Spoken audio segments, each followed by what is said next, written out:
El magnetismo básicamente comenzó con un paper de Johanna Hendrika von Leuven, una científica creo que de origen belga o holandés, bueno, neerlandés, pues para ser más preciso, si algo no me acuerdo.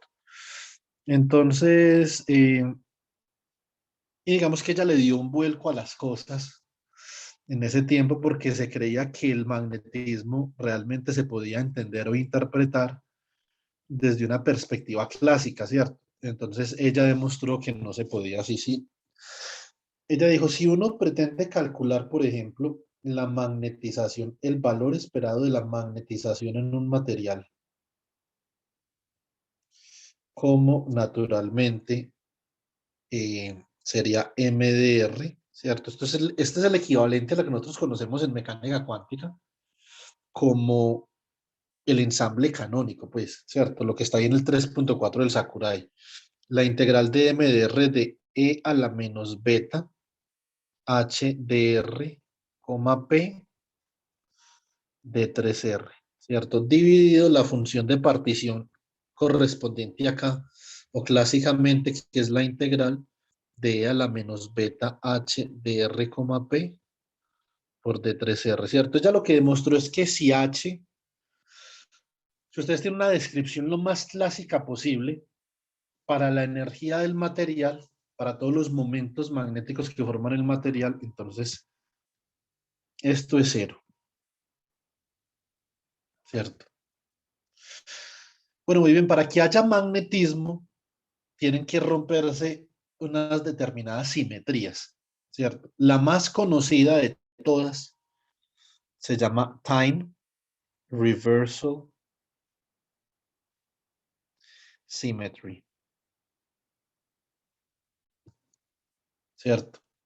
Muy bien, que eso lo vamos a ver en detalle después de la semana entrante. La semana entrante, más o menos, yo te planeo el miércoles terminar con Wigner, Eckart y transiciones multipolares.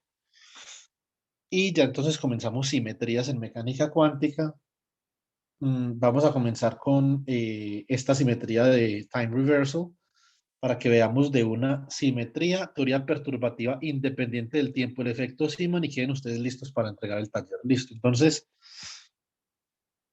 eh, resulta que estos hamiltonianos no rompen ese tipo de simetrías. Por lo tanto, clásicamente no es posible nosotros hallar un hamiltoniano para el cual este valor esperado de acá de diferente de cero.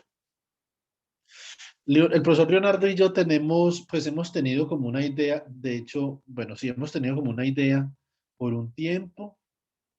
Lo que pasa es que, pues Leonardo llegó a la dirección, ¿cierto?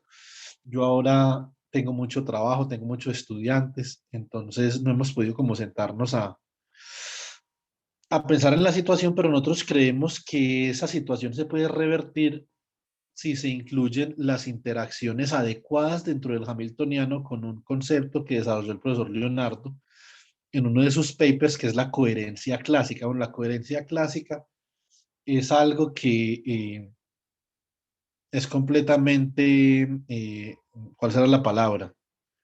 Es atípico. O sea, la palabra coherencia clásica, naturalmente, si uno habla de óptica, puede hallar mucho sentido, pero cuando estamos hablando de mecánica cuántica, eso implicaría que los estados clásicos existen en superposiciones coherentes, ¿cierto? Y eso es sencillamente extraño. Bueno, Leonardo tiene un paper donde él demuestra la existencia de las coherencias clásicas y entonces él tiene la hipótesis de que a través de ello puede hacerse que este Hamiltoniano sea diferente, que este valor esperado sea diferente de cero. Vamos a ver si algún día podemos terminar el paper y el trabajo y entonces obtenemos un resultado realmente importante, pero por el momento esto se enunció en el teorema, esto se llama teorema de Bohr von Leuven, ¿cierto? Muy bien. Este es un paper que yo les compartí a ustedes que está en francés y entonces les dije, leemos ese paper, pero ustedes dijeron que no. Entonces, bueno, Ahora, después de que ellos demuestran, sobre todo Johanna Hendrika von Leuven demuestra que el magnetismo no se puede describir desde la arena clásica, entonces naturalmente eso abre las puertas para que venga el trabajo de algunas otras personas y el trabajo más importante para fundar el magnetismo fue el de dos personas, el de este señor Heisenberg, que creo que no necesita presentación, ¿cierto? Y el que él cita acá, ¿cierto? Él cita estos papers, él cita el paper de Weiss, que es un paper muy importante, que había trabajado también con Pierre Curie, él cita el paper de Lenz, pero sobre todo cita este paper de 1925, que es el paper de Ernst Ising. Ernst Ising le dio forma a la idea de qué tenía que pasar para que el magnetismo existiera en un material determinado, ¿cierto? Y Heisenberg lo que hizo en este paper, muy bonito este paper, ¿cierto? Entonces fue formalizar esa idea de Ising. Es un paper que en la época en la que nosotros estamos, nosotros no calcularíamos esto de esta forma. De hecho, nosotros cuando estemos viendo simetría de intercambio y muchas partículas, teoría cuántica de muchas partículas, nosotros vamos a ver en clase cómo calcular lo que hace Heisenberg acá, pero con operadores de campo y segunda cuantización. Es mucho más sencillo, ¿cierto? Esto por este lado, en este momento, pues es eh, absurdo, ¿sí o no? En esta época ya no se haría así. Acá hay varios apuntes importantes, no solamente el de Ising, ¿cierto? Observen que Heisenberg también cita el trabajo de la teoría del spin del electrón de Uhlenbeck y Goodman, que nosotros conversamos de eso el viernes cuando estábamos hablando del paper de Dirac, ¿cierto? Esa es una. Y también cita acá el efecto Einstein de Haas, ¿cierto? Que es el efecto que básicamente relaciona la simetría de invarianza rotacional, que tiene que ver mucho con la simetría de time reversal, ¿cierto? Con el magnetismo, que era el efecto Einstein de Haas. Ellos tenían, por ejemplo, un material magnético que tenía magnetización, suponiendo este material magnético tenía este norte y este sur acá, ¿sí o no? Por ejemplo. Y ellos hacían rotar este material magnético alrededor de su eje de simetría, rompían, entonces esto rompe la reciprocidad del momento angular dentro del material y lo que pasaba es que la magnetización se invertía. O sea que el sur quedaba donde estaba el norte y el norte quedaba donde estaba el sur. Eso se llama el efecto Einstein de Haas, que es un efecto donde se manifiesta, este paper lo vamos a ver en la nanoescala, lo vamos a ver el miércoles.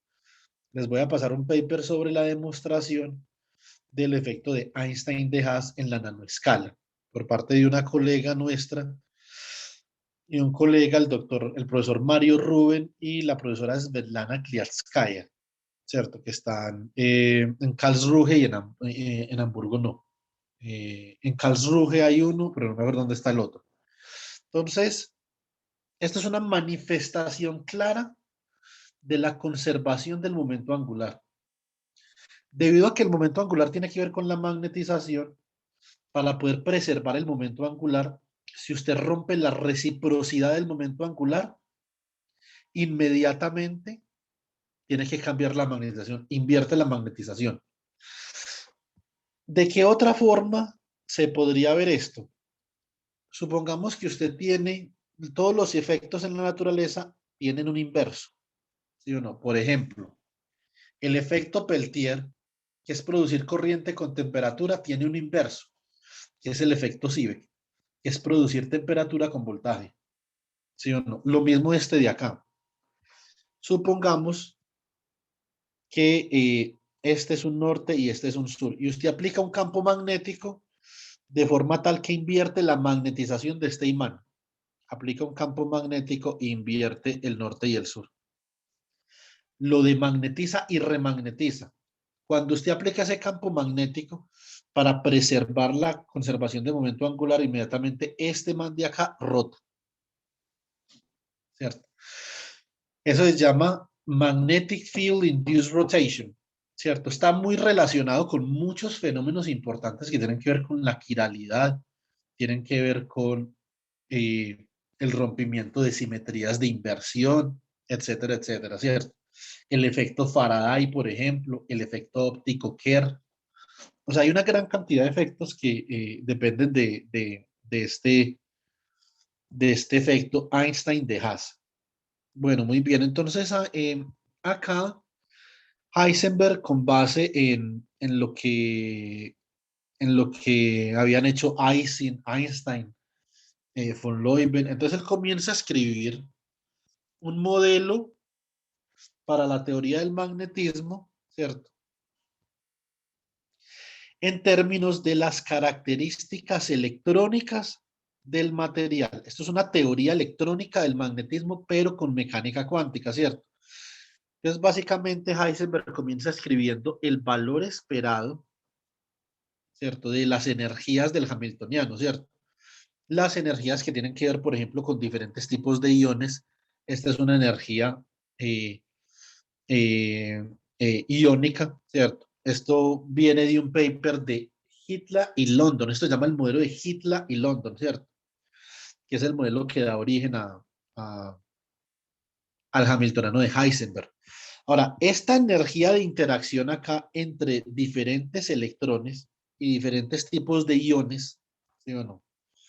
Entonces da origen a una constante que llamamos J, se llama la constante de intercambio, y a la postre esta constante se va a llamar exchange, ¿cómo se dirá eso en español? Sí, como una interacción de intercambio, ese sería el nombre, interacción de intercambio. La interacción de intercambio se debe única y exclusivamente a la característica atractiva que hay entre electrones, es decir, el magnetismo, a partir de este paper de Heisenberg calculando esta energía media, el magnetismo surge como una consecuencia de la interacción electrón-electrón y del principio de exclusión de Pauli. Exclusion principle, ¿cierto? Única y exclusivamente, ¿sí o no? Si no le preguntan a usted, por ejemplo, en alguna conferencia, venga, ¿el magnetismo de dónde viene? O simplemente interacción electrón-electrón y indistinguibilidad de los electrones, ¿cierto? Como los electrones son indistinguibles, entonces tienen una simetría única que da origen al principio de exclusión de Pauli. Eso lo vamos a ver con mucho detalle acá en la clase, ¿cierto? Muy bien. Entonces acá Heisenberg sigue calculando la constante de intercambio, considera diferentes configuraciones para los electrones, ¿sí o no? Y va a llegar a un resultado que se llama el Hamiltoniano de Heisenberg a través de todos estos cálculos que nosotros vemos acá. Nosotros vamos a trabajar hoy con el Hamiltoniano de Heisenberg específicamente para introducir lo que nosotros conocemos como la mecánica cuántica de varios grados de libertad, ¿cierto? Entonces, eso nos va a permitir, digamos, recalar en la teoría de adición de momento angular, que es muy importante tener presente qué significa tener varios grados de libertad, ¿cierto? Debido a que el programa incluye necesariamente que nosotros veamos estados puros versus estados mixtos, entonces también lo vamos a ver, pero no voy a profundizar mucho en estados mixtos y estados puros, aunque les voy a dejar como una plantilla de ejercicios por si ustedes quieren practicar y me quieren preguntar, ¿cierto? Bueno, muy bien. Entonces acá Heisenberg calculó unas funciones de partición para poder llegar a una forma cerrada de la interacción de intercambio, ¿cierto? Eh, y déjenme, yo reviso una cosa por acá. Acá está trabajando con la temperatura. Entonces, esta es la ley de Curie-Weiss, ¿cierto?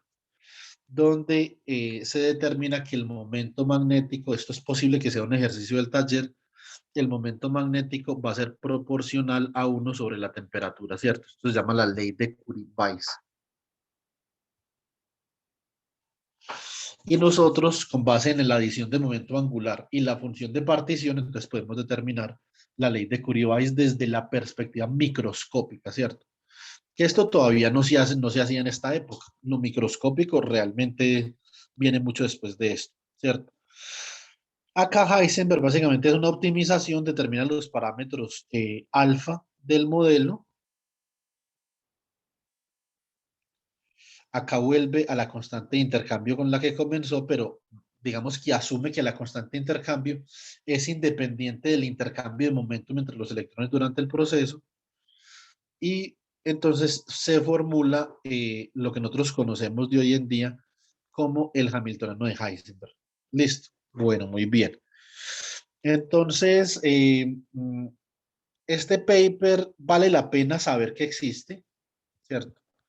Es muy importante saber que este paper existe, cómo Heisenberg termodinámicamente calcula la forma como diferentes espines en un material magnético se comunican, pero realmente nosotros con las herramientas que tenemos de hoy en día podemos calcular este paper mucho, o esta teoría de manera mucho más sencilla, ¿cierto?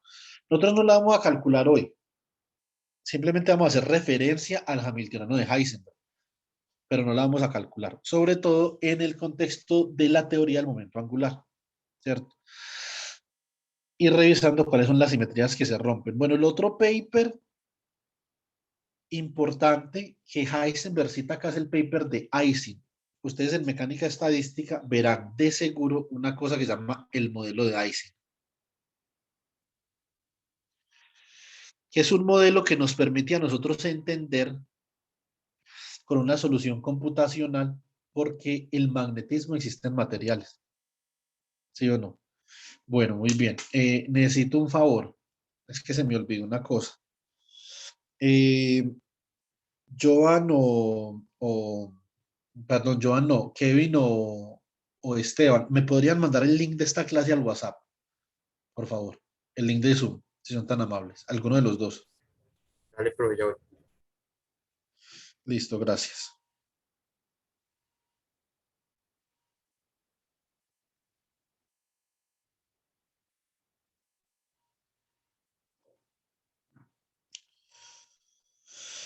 Bueno, entonces este es el paper de Ising, básicamente, y resumiendo en el paper de Ising, entonces se consideran diferentes configuraciones donde podemos tener spines up y spines down de diferente forma.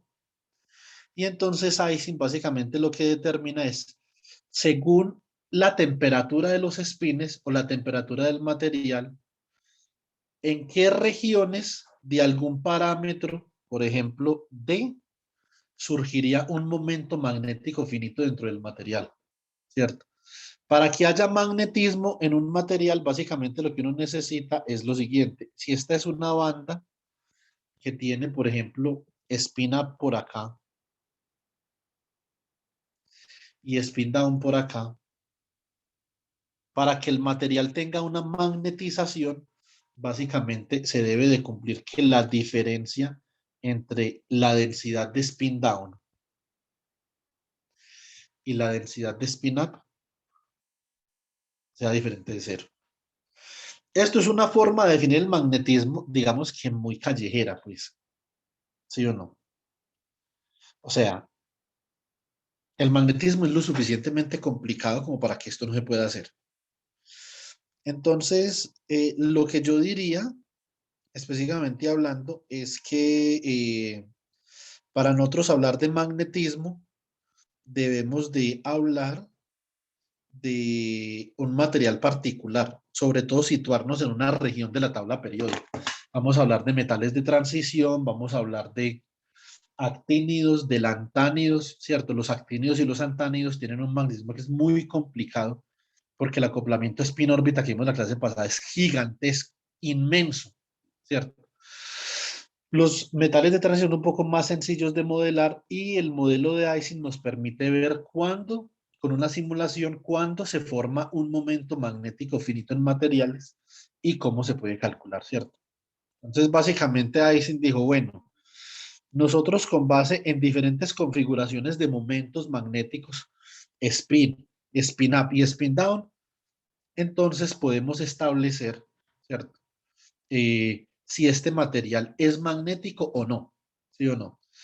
Y entonces de Ising básicamente viene el modelo de que uno puede tener una red, un material, lo puedo expresar como si fuera átomos en unos puntos fijos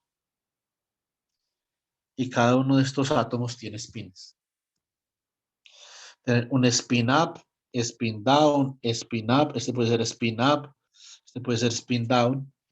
Y estos átomos se comienzan a mover e interactuar de forma tal que puede que para alguna determinada configuración de este modelo, esta red exhiba una magnetización en esta dirección, una magnetización en esta dirección. ¿Cierto? Y esto se puede ver en términos de la temperatura del material. Esto es lo que es un modelo de Ising a grandes rasgos que ustedes verán en mecánica estadística. Listo. Ahora entonces entremos en tema.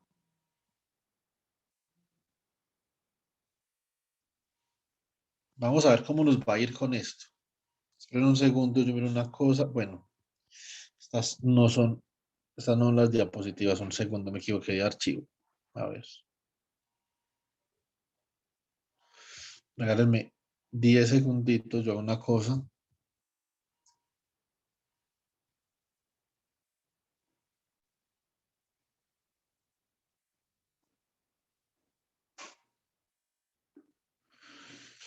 Mm, creo que este sí es. A ver.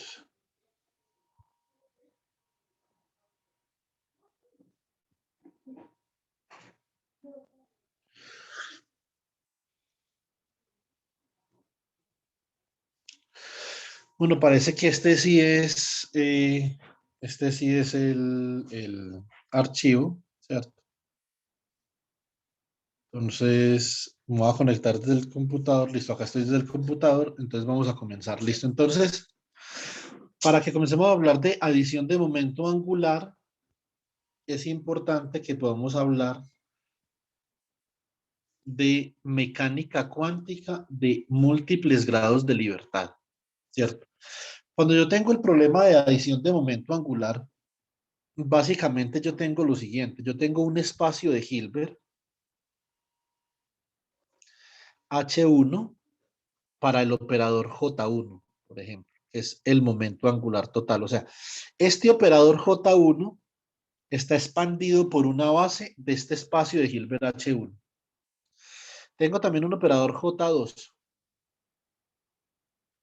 y este operador J2 está expandido por una base en H2.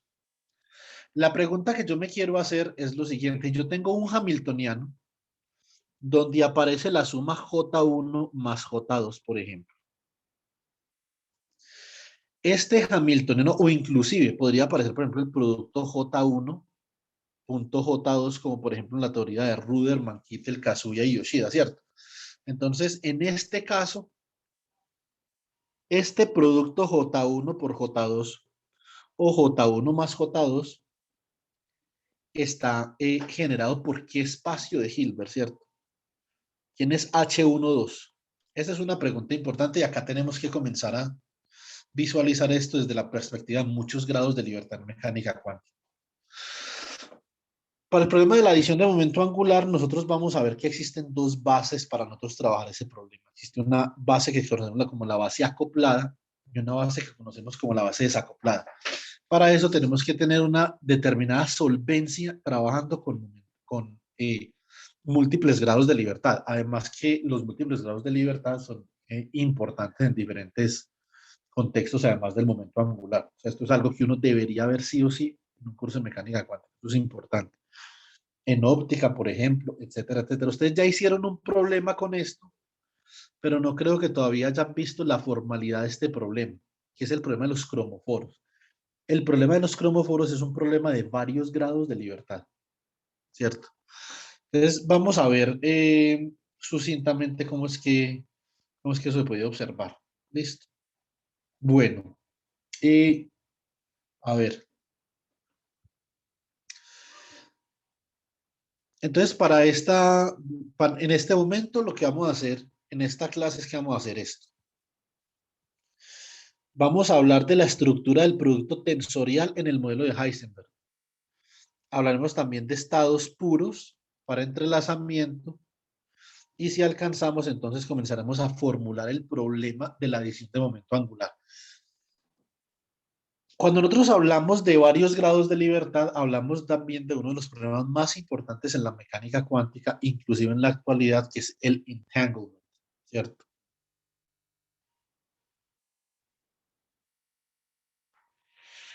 El entanglement, nosotros deberíamos de, cuando hablamos de entanglement, siempre deberíamos de hablar de decoherencia y de entropía. Esto es algo que vamos a ver en la clase del miércoles, ¿cierto? Entonces, por el momento, simplemente dejémoslo en la definición para estados puros. Entonces tenemos que discutir naturalmente qué es un estado puro, ¿sí o no? Entonces, bueno, ya después, el día viernes, entonces nos vamos a concentrar en la formalidad de la adición del momento angular en la base acoplada y la base no acoplada. Tenemos una formulación general del momento angular total. Tenemos una base acoplada y una base no acoplada. Tenemos el cambio de base, que es lo que conocemos como los coeficientes de Clebsch-Gordan. Y tenemos reglas de selección para el momento angular total, que esto tiene una aplicación particularmente interesante en multiple allowed transitions, ¿cierto? Profe, Dime. una pregunta, cuando usted dice que la base desacoplada es la base en la que aparecen las representaciones irreducibles, Si algo así. No me atrevería a generalizarlo por un problema particular, pero algo así, en esa dirección. Me parece que usted en la base desacoplada, Kevin, usted no puede hallar como vamos a ver, usted no puede hallar un autovector simultáneo, ¿cierto? Para J1, para J2 o para L1 y para L2 debido a la suma de momento angular. Usted básicamente que lo que tiene que hacer es que tiene que definir un momento angular total, ¿cierto? Y escribir una nueva base en términos de ese momento angular total y en términos de otros números cuánticos para los cuales existan autoestados simultáneos. Eso es la base acoplada, ¿sí me explico?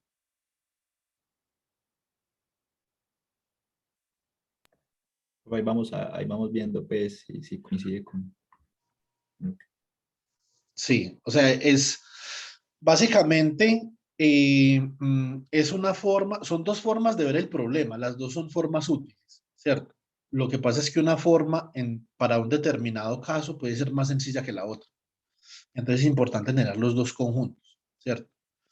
Por ejemplo, cuando usted tiene espines superiores, entonces ya las dos formas comienzan a jugar un papel importante. Pero esto tiene la suficiente formalidad como para tener que esperar hasta que lleguemos hasta el viernes para poder enunciarlo. O sea, esto no es tan, digamos, esto no es tan intuitivo como uno quisiera, como otras cosas en la mecánica cuántica. ¿Sí me explico? Sí, profe. Y otra pregunta, cuando se dice el modelo de Heisenberg, ¿es el cuadro de Heisenberg o a qué se refiere No, no. en lo que estábamos viendo? Cuadro de Heisenberg se refiere a la dinámica de un estado, de un operador, ¿cierto? Ese es el cuadro de Heisenberg, ¿sí o no? Usted halla la dinámica para un operador. Es decir, cuando la dinámica de un sistema físico está aportada por el operador y no por el estado, ¿sí o no? Es el cuadro de Heisenberg. Es completamente, y eso se refiere al primer paper de Heisenberg, que es la mecánica matricial, ¿sí o no? Donde Heisenberg pensaba que la mecánica cuántica simplemente son matrices y no son ondas.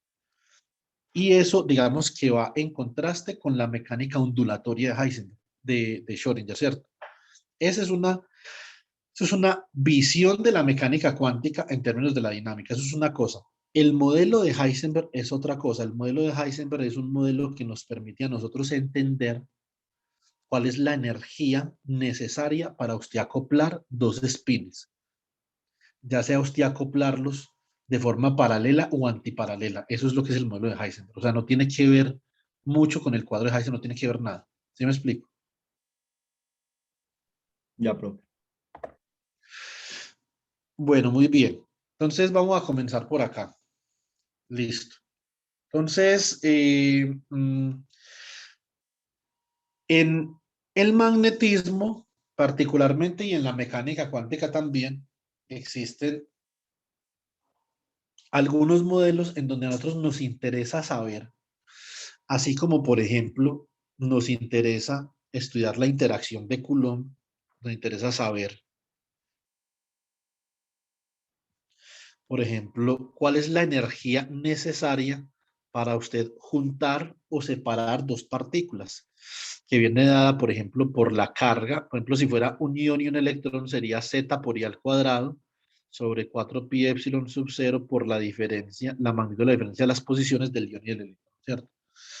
¿Qué es esto energéticamente? Es la energía necesaria para usted coger dos partículas y juntarlas, ¿sí o no?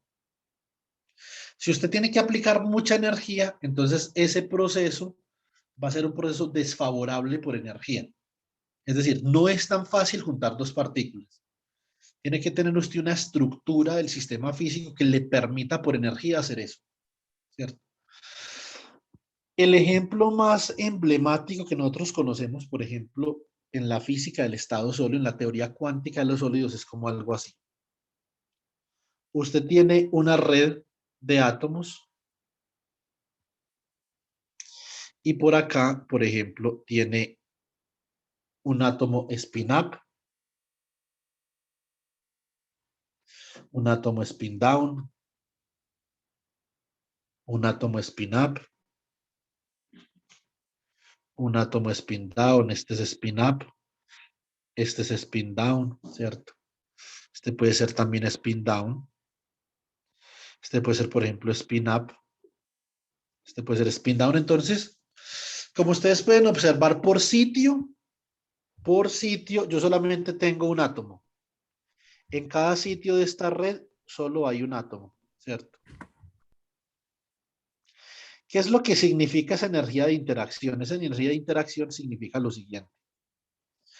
Si usted no suministra suficiente energía al sistema, a pesar de que por sitio usted puede tener dos electrones, uno spin up y uno spin down, por el principio de exclusión de Pauli,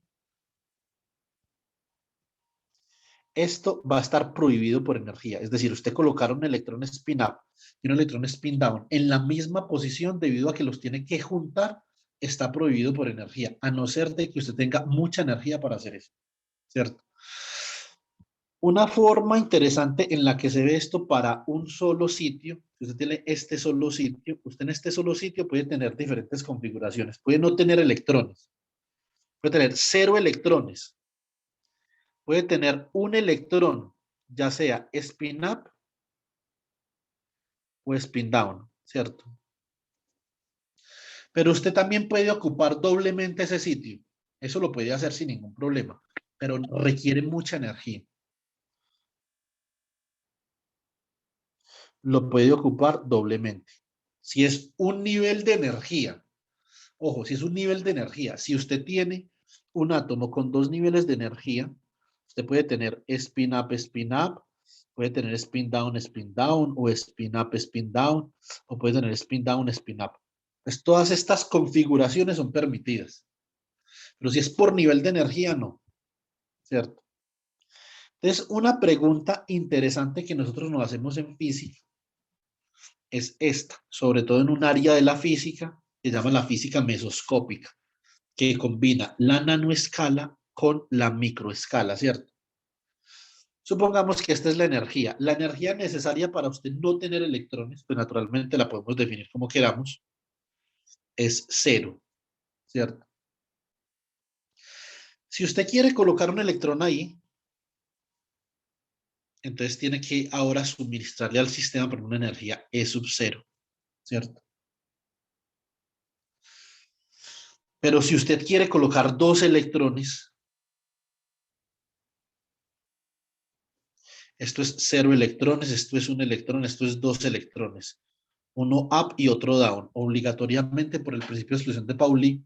Aquí entonces uno pensaría, no, uno tiene que suministrar ¿cuánta energía? Dos veces E sub cero, ¿cierto? Esto de acá tendría que ser dos veces E sub cero. Pues resulta que no.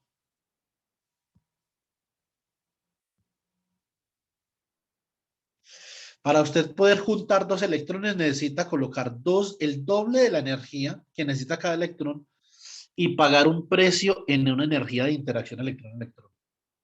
¿Sí o no? En física, nosotros siempre nos preguntamos cuál es el precio que tenemos que pagar para que dos cosas se hablen, lo que sea. Dos protones, dos electrones, un electrón y una vibración, ¿cierto? Un electrón y un átomo con spin y un electrón, que eso es la interacción de Kondo, etcétera. ¿A qué se refiere el modelo de Heisenberg? Nosotros no vamos a derivar el modelo de Heisenberg todavía porque no tenemos los elementos de la teoría formal para poderlo hacer. Necesitamos ver simetría de intercambio, necesitamos ver segunda cuantización, etcétera, y necesitamos ver la teoría de Coulomb en el formalismo del operador de campo, ¿cierto? Todavía nosotros no tenemos eso. Entonces, lo vamos a hacer de una manera, digamos, un poco escueta, ¿sí o no? Entonces, a lo profesor Yarumo, a usted no les tocó el profesor Yarumo, pero a mí sí, yo muy viejo.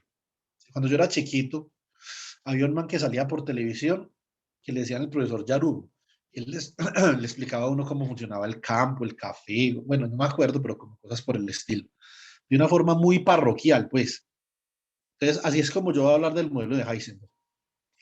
El modelo de Heisenberg es básicamente un modelo en donde a nosotros se nos dice cuál es la energía necesaria para yo poder colocar dos espines. Por ejemplo, estos son átomos con spin. Pueden tener spin un medio. Segundo. Pueden tener spin un medio, pueden tener spin 1, ¿cierto? Pueden tener spin 3 medios, spin 2, spin 5 medios, spin 3, spin 7 medios. Acá estamos hablando, por ejemplo, de uno muy conocido que se llama el gadolínio, ¿cierto? Que es una tierra rara. ¿Cuál es el precio que tengo que pagar para poder, por ejemplo, alinear dos espines paralelamente o antialinearlos o alinearlos antiparalelamente, ¿cierto?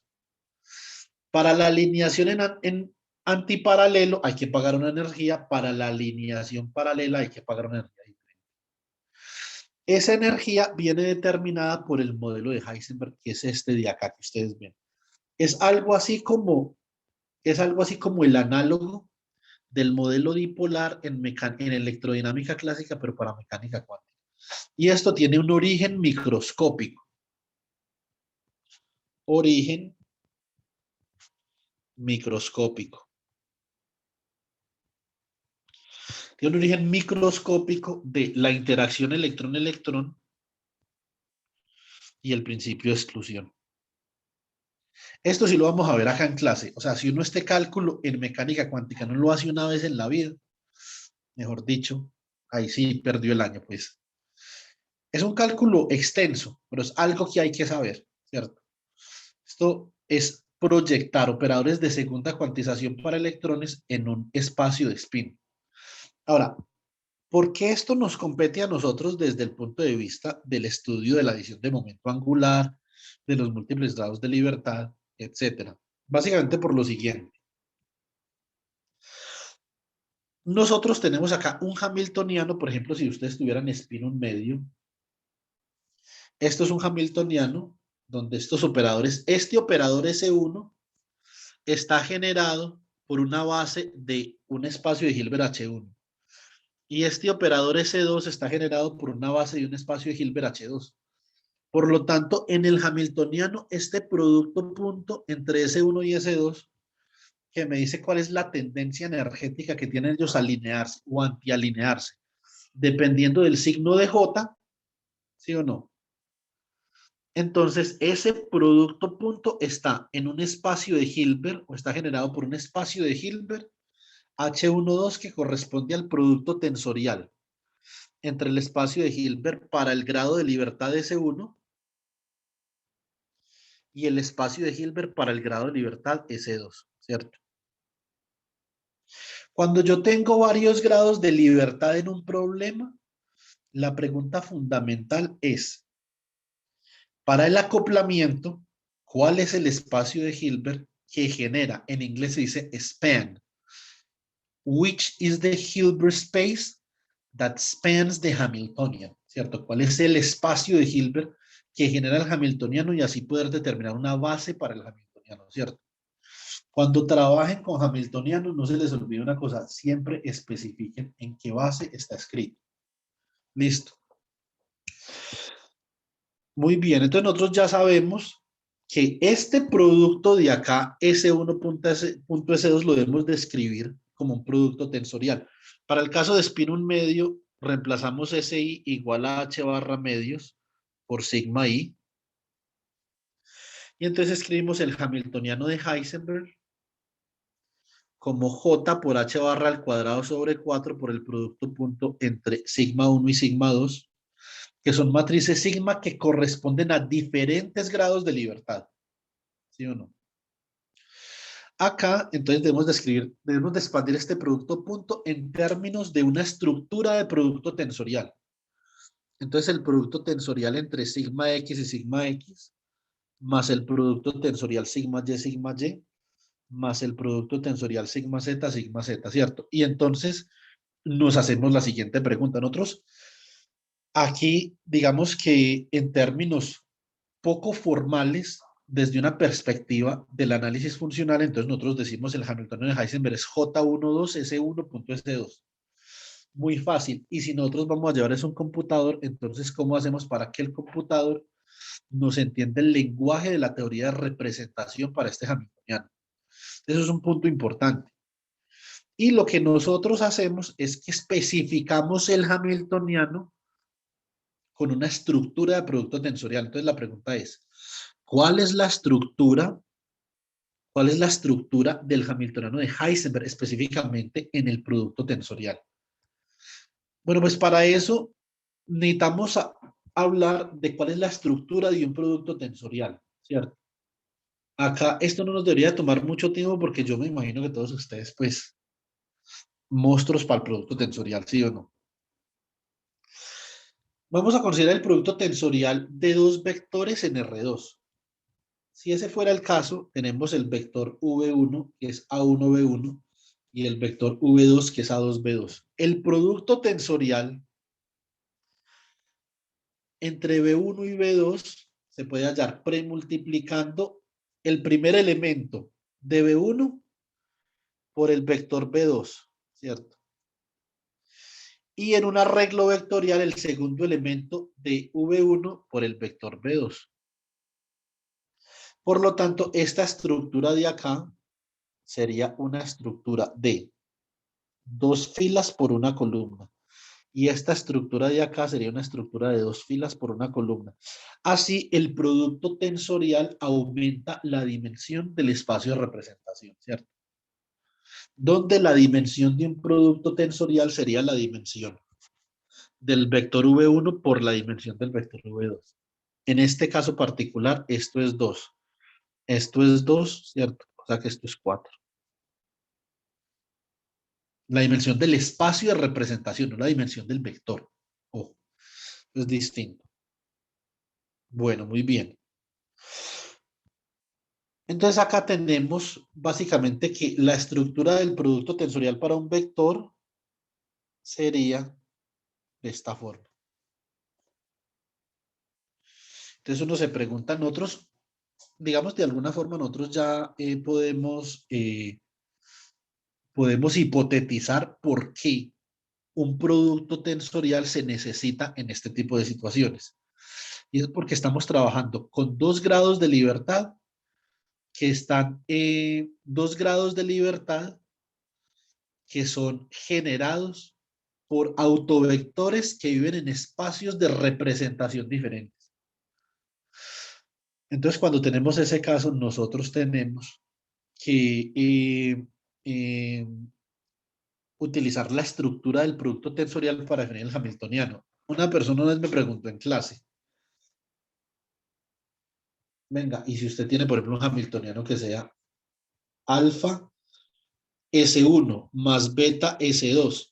Esta es una pregunta que puede parecer, digamos que un poco, pues no sé cuál será la palabra como para no decir algo fuerte. O sea, esta es una pregunta que puede parecer como un poco, la respuesta puede parecer obvia, pero resulta que no.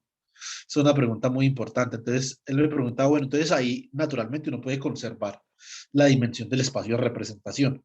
La respuesta es que no, porque resulta que en cada término del hamiltoniano, donde falte, en cada término del hamiltoniano, donde falte un término de alguno de los grados de libertad, hay que colocarlo como un operador de identidad. Entonces, realmente, si yo escribiera ese hamiltoniano en términos de la estructura del producto tensorial, tendría que ser alfa S1 producto tensorial con I2, que es el operador, unidad correspondiente al segundo grado de libertad que vive en H2, ¿cierto? Más beta por el operador identidad en el espacio vectorial H1, producto tensorial con S2, preservando el orden de los grados de libertad, ¿cierto? Porque el orden es importante, que esto hablaba del compañero Esteban hace una semana, ¿sí o no? Profe. Dime. Pero igual, pues uno ve que eso no, pues igual no lo ponen, porque por ejemplo en adición de momento angular, cuando suman el spin y el momento angular orbital, no, pues no ponen la identidad, solo lo ponen así en suma. No lo ponen, pero si pero usted eso a un computador no lo puede meter así, ¿se me entiende? A usted ingresarlo a un computador necesita especificar la estructura del producto tensorial. ¿Sí me explico? Sí, sí. Entonces uno lo puede seguir colocando así, Kevin. O sea, usted toda la vida puede escribir esto. J igual a J1 más J2, ¿cierto? No hay problema. Pero esto tiene una inconsistencia matemática. El espacio de Hilbert de esto es H2 y la dimensión de H2, ¿cierto? Entonces, ¿cuál sería la dimensión de H2? Sería 2J2 más 1, ¿sí o no? Y el espacio de Hilbert de este sería H1 y la dimensión de H1 sería 2J1 más 1. Entonces, bueno, al fin, entonces, ¿cuál es la dimensión de J? Si J está en H12, entonces, ¿cuál es la dimensión de H12? Escribir eso así no me soluciona la pregunta. De hecho, me genera muchas confusiones. ¿Sí o no? Y no lo digo solamente por mí, o sea, yo no conozco ningún físico en el mundo que haya hecho investigación, que me haya dicho, venga, esa vaina para esa forma de uno escribir J1 más J2 a mí. Nunca me confundió, lo confunde a todo el mundo cuando usted naturalmente va a llevar un problema de mecánica cuántica a un computador. Si lo va a hacer a lápiz y papel, pues no hay problema, ¿sí o no? Entonces, siempre y cuando usted tenga en cuenta cuál es la estructura de esa suma, no hay ningún problema. Pero si no la tiene en cuenta, entonces puede tener dificultades, ¿sí o no? Entonces, ahora, ¿cuál es, cuál es el estado sobre el cual actúa J? ¿Cierto? El estado sobre el cual actúa J es un estado que acá tiene 2J1 más un eh, eh, mm, location, ¿cierto? Y acá tiene 2J2 más uno, ¿cierto? Muy bien, entonces, perdón, por.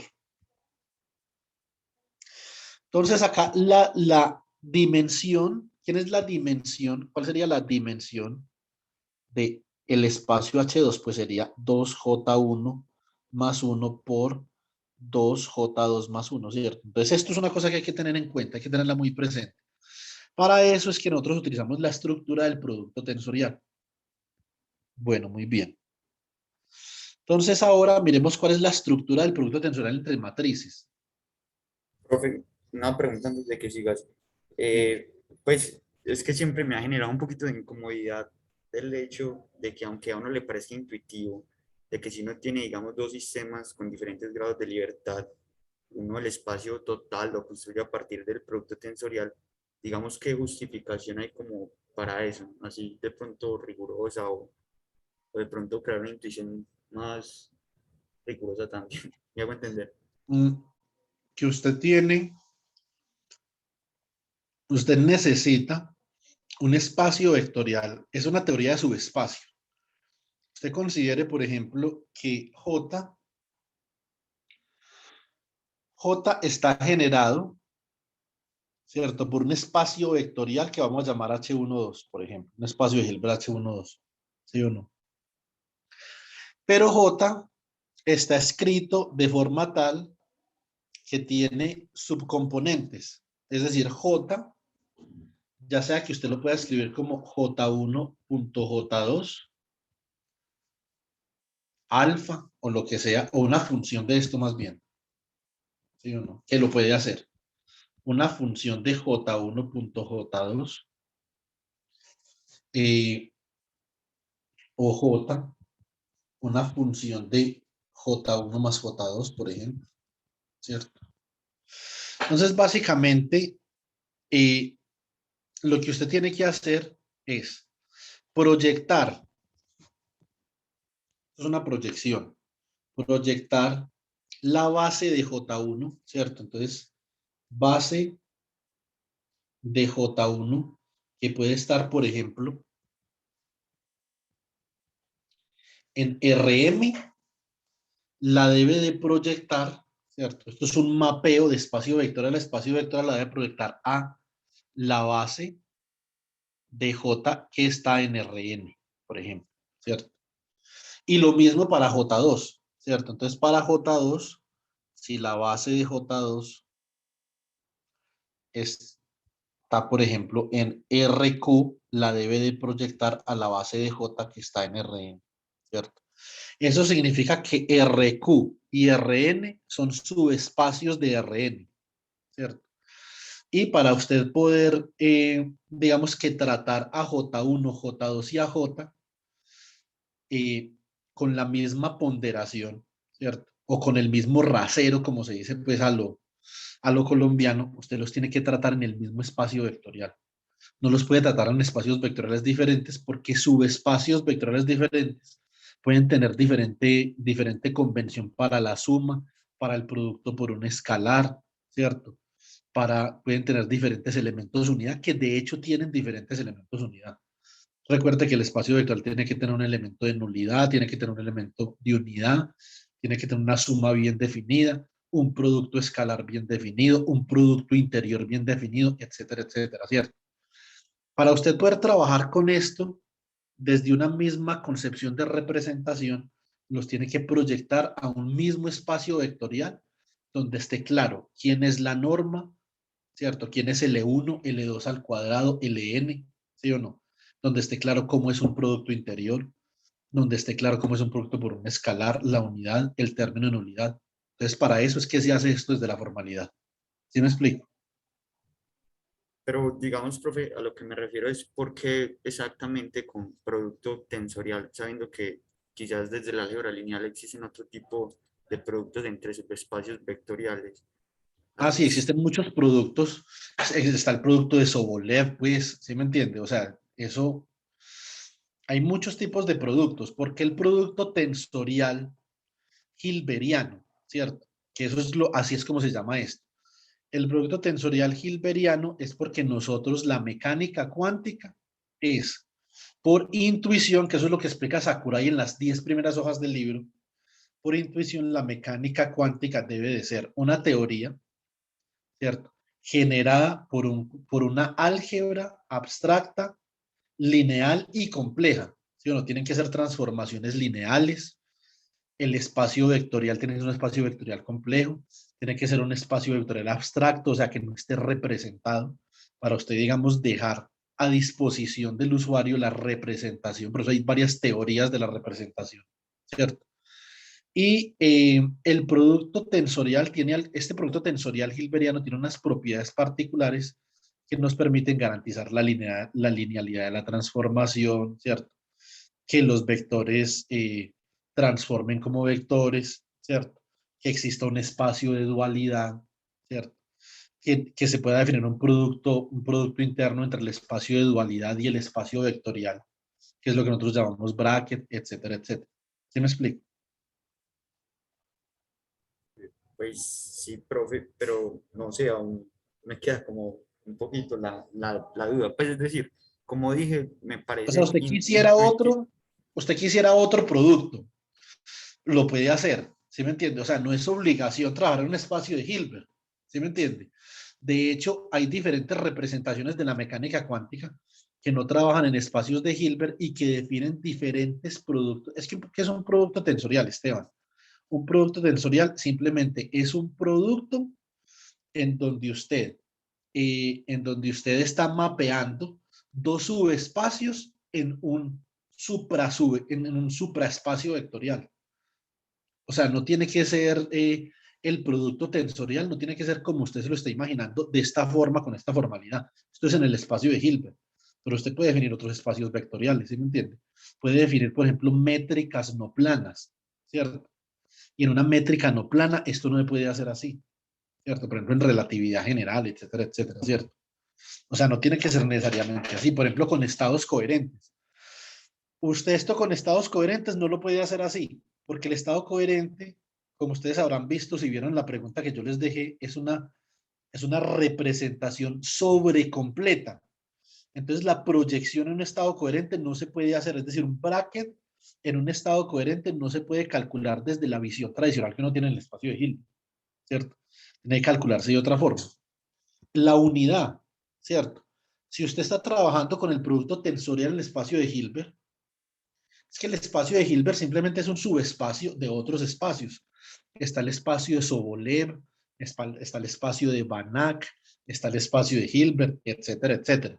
Les recomiendo un texto donde yo aprendí análisis funcional. La primera vez que lo vi, pues, se llama, ¿cómo es que llama esta vuelta? Creo que se llama Functional Analysis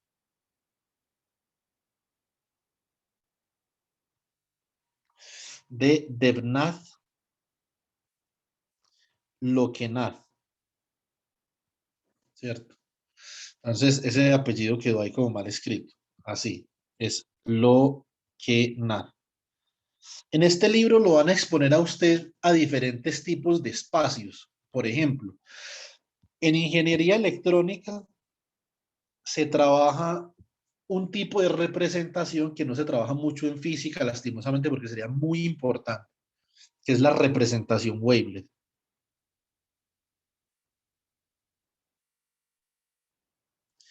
Entonces, en la representación wavelet, usted sencillamente no la puede trabajar desde la perspectiva convencional del análisis fusional en el espacio de Hilbert, ¿cierto?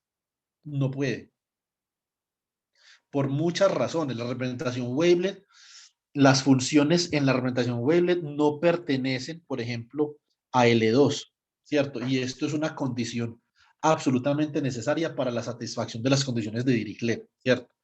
Entonces, acá, ¿qué es lo que usted tiene que hacer? Tiene que generar un nuevo espacio de funciones que le permitan representar a F mediante una base definida por la representación wavelet. Y acá hay dos bases que son duales, así como en mecánica cuántica. Está una que se llama Mother Wavelet. Y esto es muy chistoso, pero pues esto realmente es así. Está una que se llama Father Wavelet, ¿cierto?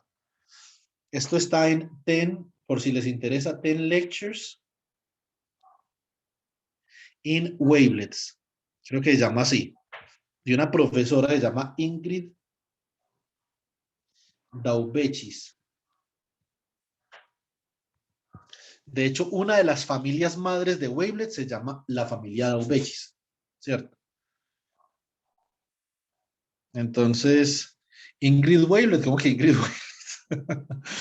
No, ella no se llama Ingrid Wavelet, se llama Ingrid Daubechis, ¿cierto? Entonces, y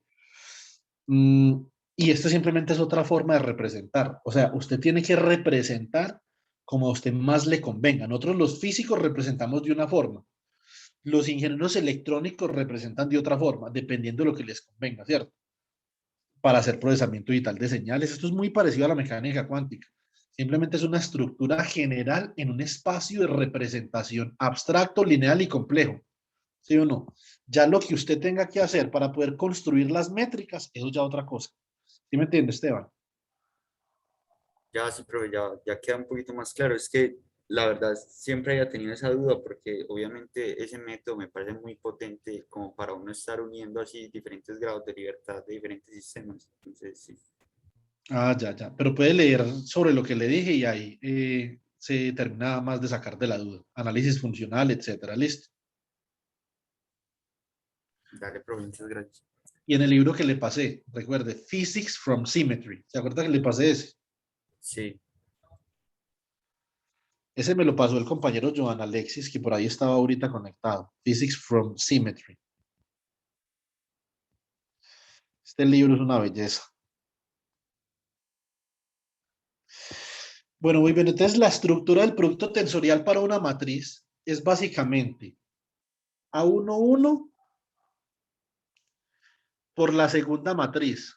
O sea que esta submatriz de acá será una matriz 2 por 2. Ahora, A12 por la segunda matriz. O sea que esta de acá también será una matriz 2 por 2. ¿Cierto? A21 por la segunda matriz, 2 por 2. A22 por la segunda matriz, 2 por 2. Por lo tanto, la estructura de un producto tensorial de dos matrices 2 por 2 básicamente es una matriz 4 por 4. ¿Cierto? ¿Cuántos grados de libertad tenemos? Tenemos 2 grados de libertad. Esto es 2 a la 2. ¿Cierto? Bueno, muy bien. Naturalmente para spin 1 medio, ¿cierto? Si eso es spin 1, esto es otra cosa, ¿cierto? Pero para spin 1, usted tendría 3 grados de libertad, perdón, tendría una dimensión por grado de libertad de 3, 2 grados de libertad, sería 9, ¿cierto? Bueno, muy bien. Entonces, eso depende de la estructura. ¿Qué estructura tiene usted? ¿Qué dimensionalidad de cada subespacio de Hilbert? Ahora, si usted va a sumar spin 1 con spin 1 medio, Clebsch-Gordan, ¿cierto? A eso vamos a llegar. Bueno, muy bien. Entonces, según la estructura del producto tensorial para matrices, entonces nosotros terminaríamos con una matriz 4 por 4 como de esta forma, y esto nos permite percibir claramente cómo escribir estos términos de acá del Hamiltoniano de Heisenberg, ¿cierto? Entonces, ¿cuál es la estructura del Hamiltoniano de Heisenberg para el problema de spin medio? ¿Cierto?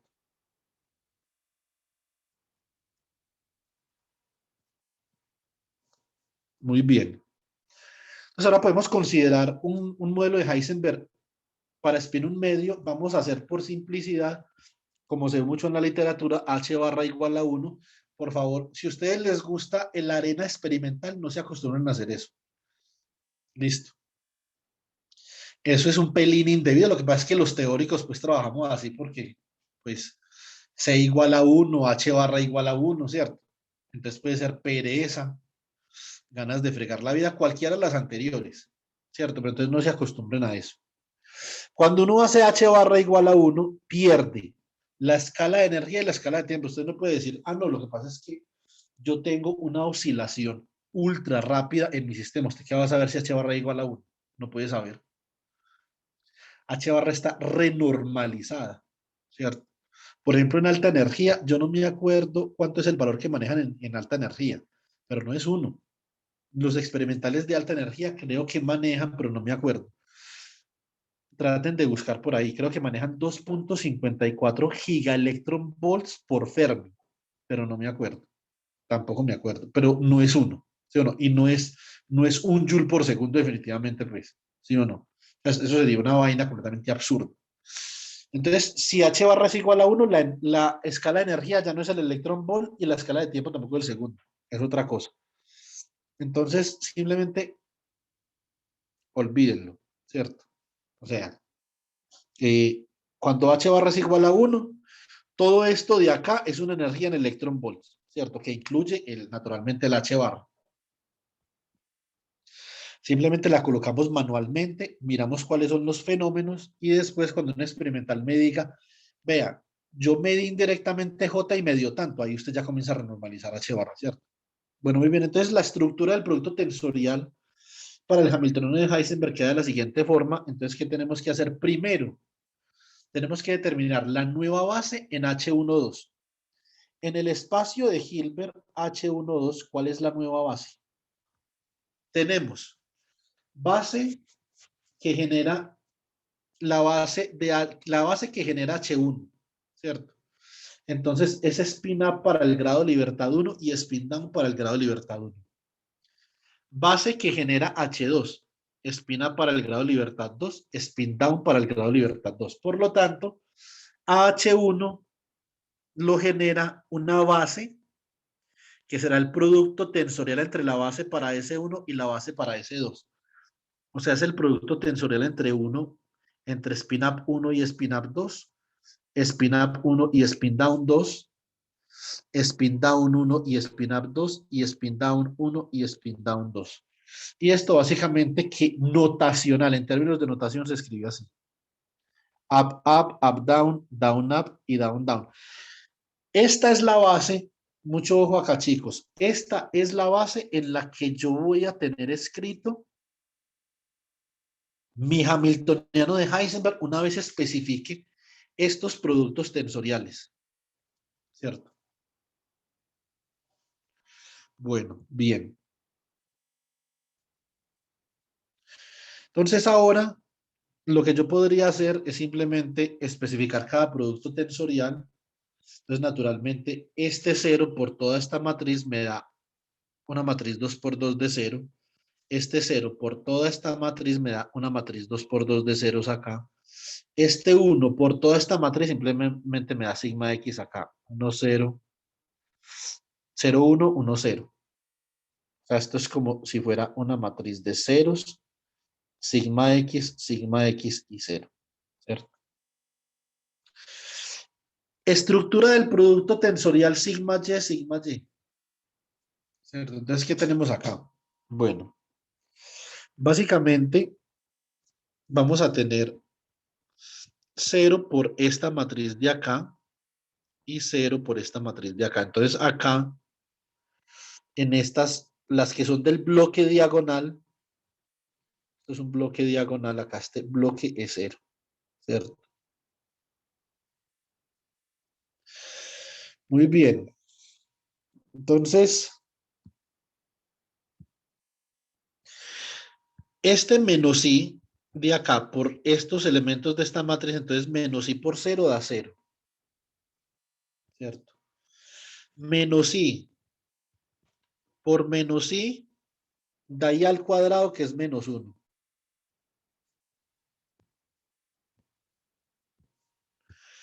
Menos i por i da, perdón, i al cuadrado menos 1, y este es menos i al cuadrado, que es 1, ¿cierto? Y menos i por 0, entonces da 0 este de acá, ¿cierto? Muy bien. Ahora entonces nos queda este término de acá. Vamos a borrar esto. Nos queda entonces i por menos i, ¿cierto? ¿Cuánto da eso? Eso da menos i al cuadrado, que es 1. Y bueno, muy bien. A ver. Nos da i por 0. Coloquémosla en otro color. Este i por este 0 de acá. Entonces va a dar este 0 de acá. Este i por este 0 de acá nos da este 0 de acá. Y este i por este i nos da i al cuadrado, que es menos 1. ¿Sí o no? Entonces, así es que nosotros construimos la representación en producto tensorial. Sigma y, tensor sigma y, ¿cierto? Bueno, muy bien. Sigma z por sigma z es más sencillo, porque esto es un 1 por esta matriz de acá. Entonces simplemente da esa matriz.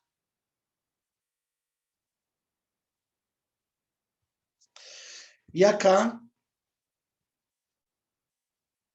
esto es un menos 1 por esta matriz. Entonces simplemente invertimos el signo de los elementos de esa matriz. O sea que ahora queda menos 1, 1. Y como vimos ahorita, los bloques diagonales eran 0, ahora los bloques por fuera de la diagonal son 0.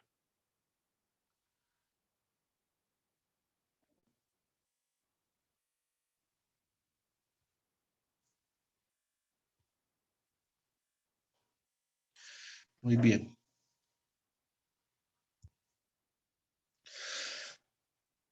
Una vez nosotros tenemos especificado el producto tensorial, entonces, ¿qué es lo que nosotros podemos hacer?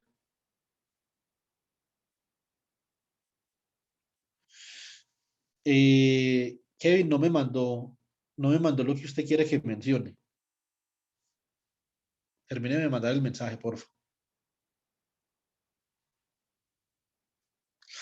Ah, sí. Bueno, el compañero Kevin habla de una propiedad del producto tensorial que es posible que utilicemos después. Simplemente se las voy a escribir por acá para que la tengan presente. Lo que pasa es que esto no es una clase sobre productos tensoriales, esto es una clase sobre diferentes grados de libertad, ¿cierto? Entonces yo asumo que ustedes ya el producto tensorial lo conocen de antes, ¿sí o no? Disculpen si de pronto es una suposición que no debí de haber hecho, pero como ustedes me habían dicho que habían visto cálculo tensorial, entonces yo asumo que conocen relativamente bien las propiedades. Esta es la propiedad que escribió el compañero Kevin. Es importante. Entonces, pero en la medida que nosotros vayamos a necesitar las propiedades del producto tensorial, las vamos a ir incluyendo en los cálculos de, por ejemplo, momento angular, la suma de momento angular, ¿cierto? Representaciones irreducibles, el teorema de Wigner-Eckhart, Clebsch-Gordon, transiciones multipolares y, naturalmente, en teoría perturbativa, pues van a tener que hacer eso con el ejercicio del factor de Landé, ¿cierto? Entonces, ustedes van a tener ahí el tiempo para que vayan, digamos, haciéndole gimnasia, pues, a las propiedades del producto tensorial. Ahora, si yo reemplazo la estructura del producto tensorial, entonces tenemos que esto era el producto tensorial entre sigma x y sigma x, el producto tensorial entre sigma y sigma y, el producto tensorial entre sigma z y sigma z. Muy bien.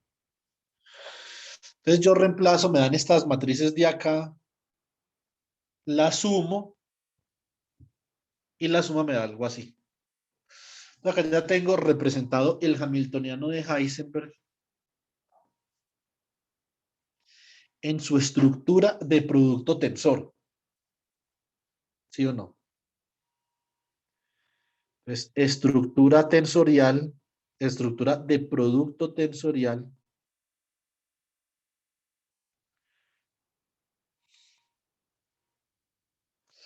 del hamiltoniano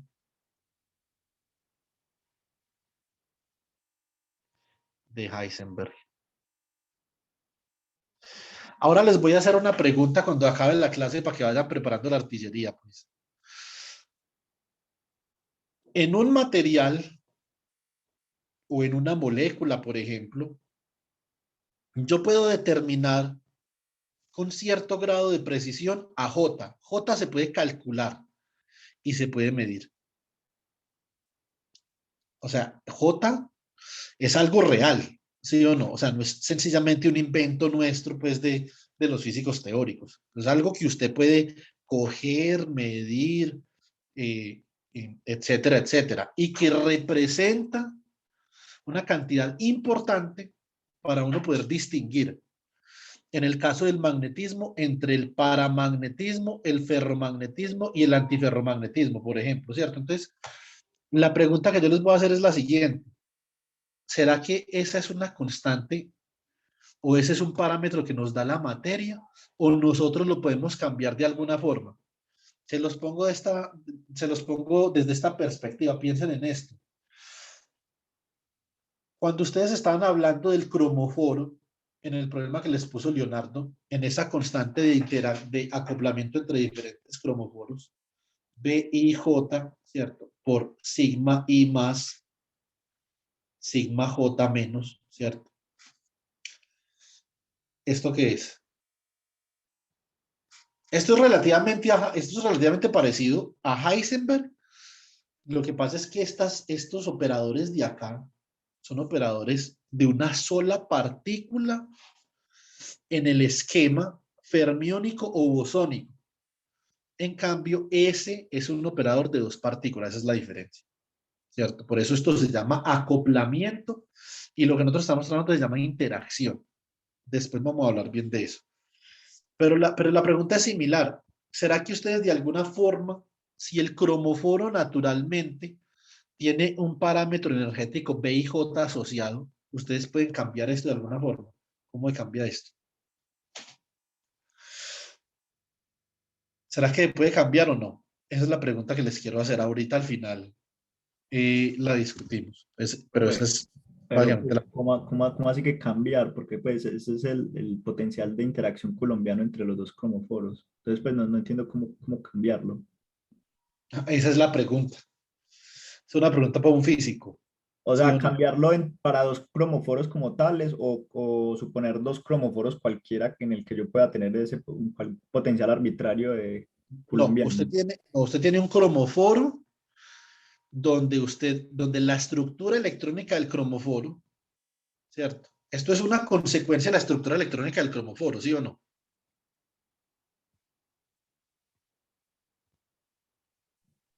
Ese ¿Sí o no? término. Ese término. Ese término viene dado por el elemento matricial del potencial de acoplamiento entre el cromoforo y el cromoforo J, no de interacción. La interacción es distinta. ¿Sí me explico?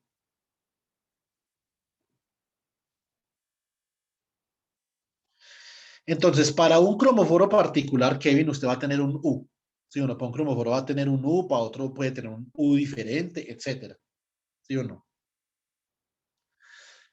Para un cromoforo, no piensa en varios, uno solo. Si yo le digo, vea, yo tengo un cromoforo con este potencial de interacción y este elemento de matriz que yo tengo acá lo voy a llamar B y J.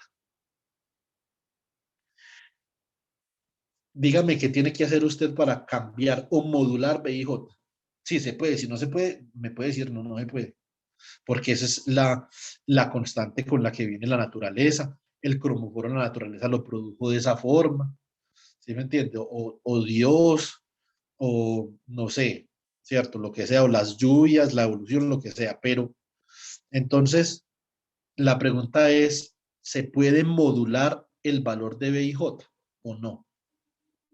O simplemente la naturaleza nos da un valor, nosotros lo introducimos en el Hamiltoniano y hallamos los autovalores y los autovectores. ¿Sí me explico, Kevin? No, pues eso sería la misma pregunta de si se puede puede uno modular el potencial entre dos cargas eléctricas, No, es diferente, porque es que porque por el potencial entre dos cargas eléctricas usted está hablando ahí de un sistema discreto, ¿cierto? A pesar de que se puede modular, naturalmente usted puede separar las cargas eléctricas, modular el potencial, o usted acopla cada carga eléctrica. Por ejemplo, simplemente un ejemplo, acople la carga eléctrica con una vibración y usted puede modular el potencial de atractivo a repulsivo, como pasa en la superconductividad, ¿sí o no? porque pues como yo lo estaba viendo, pues básicamente como digo, yo estaba viendo ese problema del cromóforo como una interacción, pues usted dice que es un acople, porque ahí dice un potencial colombiano, un acople colombiano, entonces pues que depende como un inverso de la distancia y me imagino que propiedades eléctricas de cada cromóforo, pero pues como que el B1, el B y J es como, pues tiene que ver con los dos cromóforos, no como con uno solo, aunque uno pues uno pues me imagino que pueda calcular un potencial para un solo cromoforo, digamos que algo así como un potencial colombiano, pero pues yo lo veía era como una interacción, no como que solo... Ya yo le explico. Una interacción, tanto en una teoría de campo como en mecánica cuántica, tendría esta forma. Una interacción, Kevin, tiene esta forma. Tendría BI, BI prima, J, J prima. Depende de cuatro números cuánticos. No se le olvide eso. Eso es clave. ¿Sí o no? Y tendría usted acá sigma I más, sigma J más, sigma J prima menos y sigma I prima menos. Eso sería una interacción. Para que usted tenga una interacción necesita obligatoriamente por lo menos tener cuatro operadores. ¿Sí me entiende? Por lo menos. Y para que usted tenga una interacción necesita que el estado sea de dos partículas. ¿Sí o no? por lo menos. Un sitio, póngale cuidado a esto, Kevin.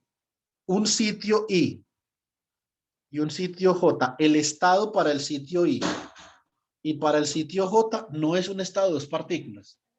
Es un estado de 2 grados de libertad que es diferente. ¿Sí me explico? Un estado para 2 partículas sería, si usted en el sitio I puede colocar una partícula o puede colocar 2 partículas. Y en el sitio J puede colocar una partícula o puede colocar 2 partículas. Eso, si usted tiene 2 grados de libertad, eso aumentaría masivamente su espacio de Hilbert. ¿Qué fue lo que había dicho el compañero Alejandro? Por eso yo me confundí con la pregunta, porque como la pregunta dice potencial colombiano, ¿cierto? Entonces eso confunde. ¿Cuál sería esto acá? Esto sería, por ejemplo, así.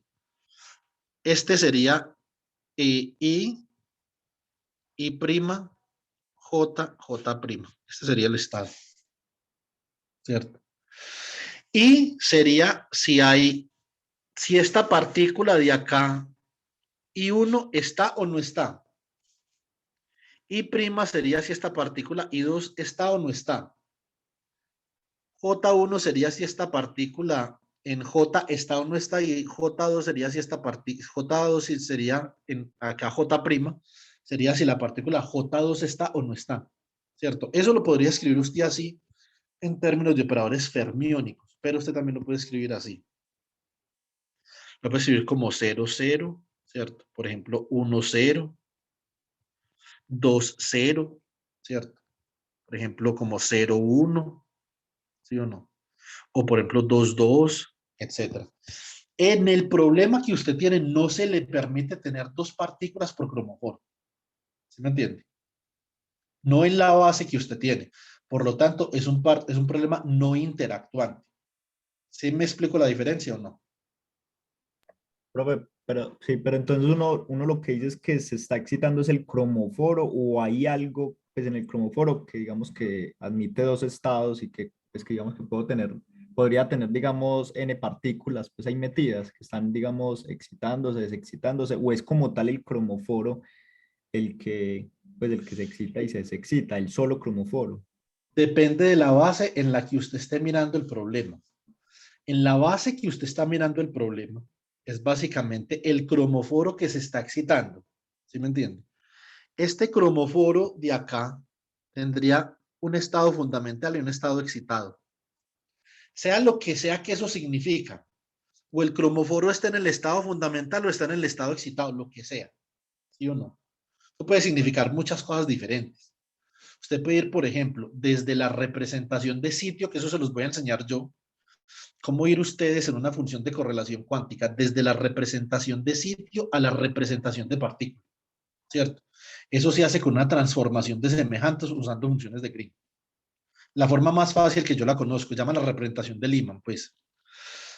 Ahora, distinto, esto es muy similar, Kevin, al problema del oscilador armónico. Usted tiene un oscilador armónico con n niveles, ¿cierto? ¿Eso qué significa? Cuando usted dice, lo que pasa es que yo tengo n partículas en un oscilador armónico, eso no es correcto. Si usted tuviera n partículas en un oscilador armónico, tendría que sumar a daga y a sobre una variable i, ¿cierto? Desde i igual a 1 hasta n, ¿cierto? Pero usted en el oscilador armónico no tiene eso, usted simplemente tiene a daga por a. Esto es un oscilador armónico de una sola partícula. Lo que pasa es que usted el oscilador armónico está excitando la energía del oscilador armónico, ¿cierto? ¿Dónde está usted? Está en un lugar donde hay 0 excitaciones, donde hay una excitación, 2 excitaciones, eso no son partículas, son excitaciones. Y la superposición de excitaciones hace una partícula. ¿Qué es lo que usted tiene que tener para convertir el problema del oscilador armónico en un problema multipartícula? ¿Cierto? Tiene que tener por lo menos 2 números cuánticos, un número cuántico que haga referencia a la superposición de excitaciones para una partícula y otro para la superposición de excitaciones para otra partícula. Eso es lo que es un campo, ¿cierto? ¿Qué es un campo? Un campo es una superposición de excitaciones que describe una partícula. Eso es un campo, desde el punto de la teoría de campos cuánticos, pues cierto. Entonces, es muy diferente el esquema para el acoplamiento que el esquema para la interacción. Ahora, para terminarle la explicación, Kevin, en el hamiltoniano de Heisenberg, para que usted pueda tener la interacción de Heisenberg, usted necesita que eso lo vamos a ver, entonces la duda, de aquí a que se acabe el semestre se le va a quitar. Eso se lo prometo, pues. Usted tiene que tener como algo así. Usted tiene que tener un operador, por ejemplo, AI daga, AJ daga, AJ prima por AI prima, ¿cierto? Esto es lo que da origen al hamiltoniano de Heisenberg, donde estos operadores de acá, AI, AJ daga, satisfacen un álgebra de Clifford de esta forma.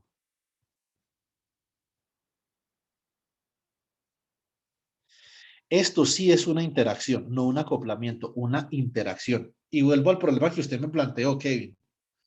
Dos electrones.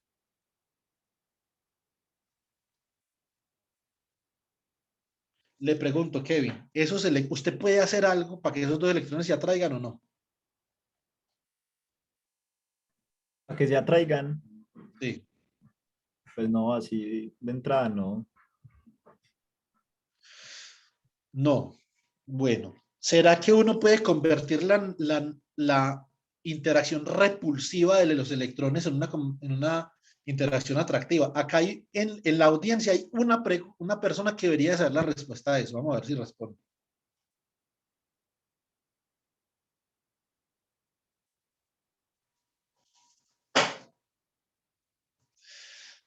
Podemos convertir una interacción atractiva, perdón, una interacción repulsiva en atractiva. Y eso tiene que ver con la pregunta, ¿podemos modular la constante J en este hamiltoniano? Profe, sin importar la escala pues de distancias a las que se encuentran las dos cargas. Ah, no, no, no, no, es claro que importa, sí. Ah, pues es que eso es otra cosa ya. Entonces, no, no, no, pues, o sea, a lo que yo me refiero es que la interacción atractiva, ¿por qué hablo de la escala, Kevin? Porque naturalmente para que estos dos, pero es que eso se cumple para la interacción atractiva y repulsiva. O sea, no es que se cumpla solamente para la atractiva. Porque si usted tiene dos electrones con una función de onda, por ejemplo, la función de onda de este es así, y la función de onda de este es así, ni siquiera van a traer. No van a saber. El uno no se va a dar cuenta que el otro está por ahí. O sea que ni siquiera en ausencia de otras interacciones residuales, como usted lo llamó el otro día, ni siquiera hay repulsión. Para poder que haya una cosa o la otra, las funciones de onda tienen que traslapar de alguna forma, ¿cierto? Es decir, una integral de la función de onda del electrón I en la posición I. Exactamente, Cristian. Cristian ha respondido. Bueno, Cristian, cuente una. ¿Usted buscó por ahí o usted sabía del par de Cooper?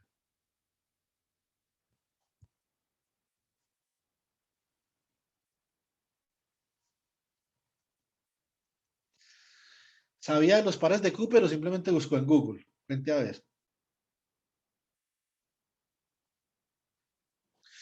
Lo recordaba. ¿Y dónde le enseñaron a usted pares de Cooper? Ustedes están como muy chinos para dejar pares de Cooper, ¿o no? Pues eso lo enseñan en otra materia.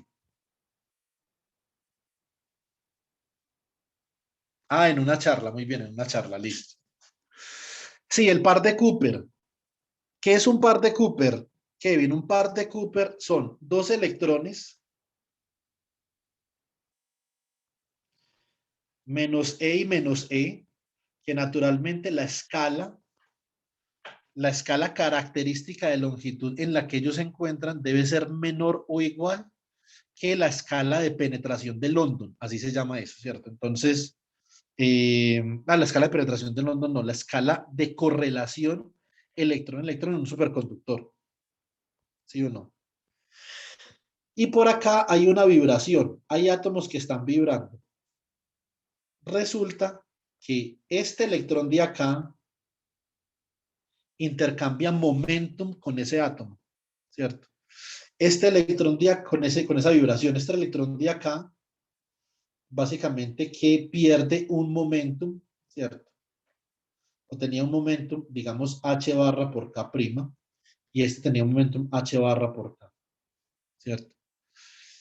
Este electrón de acá emite momentum hacia la vibración y el momentum que este emite lo absorbe este otro de acá. Eso es un par de Cooper y eso hace que los dos electrones se configuren atractivamente. Esto es muy difícil de entender. Entonces, esto, digamos que esto es una forma muy general pues, de explicar el problema, ¿cierto? Entonces, pero la respuesta ya más o menos está dada, pero quiero que sigan pensando. ¿Será que puedo cambiar J? ¿Cómo puedo cambiar J en este hamiltoniano? Muy bien, entonces, si yo quiero determinar el espectro del hamiltoniano, simplemente resuelvo el problema de autovalores, ¿sí o no? Y para el problema de autovalores, entonces me va a dar, hay un triple degeneramiento. Eso es clave en lo que les quiero mostrar en este momento. Triple degeneramiento, lambda 1 igual a J, lambda 2 igual a J y lambda 3 igual a J. ¿Eso qué significa? Que en este sistema hay una simetría. Degeneramiento está asociada con simetría. ¿Sí o no?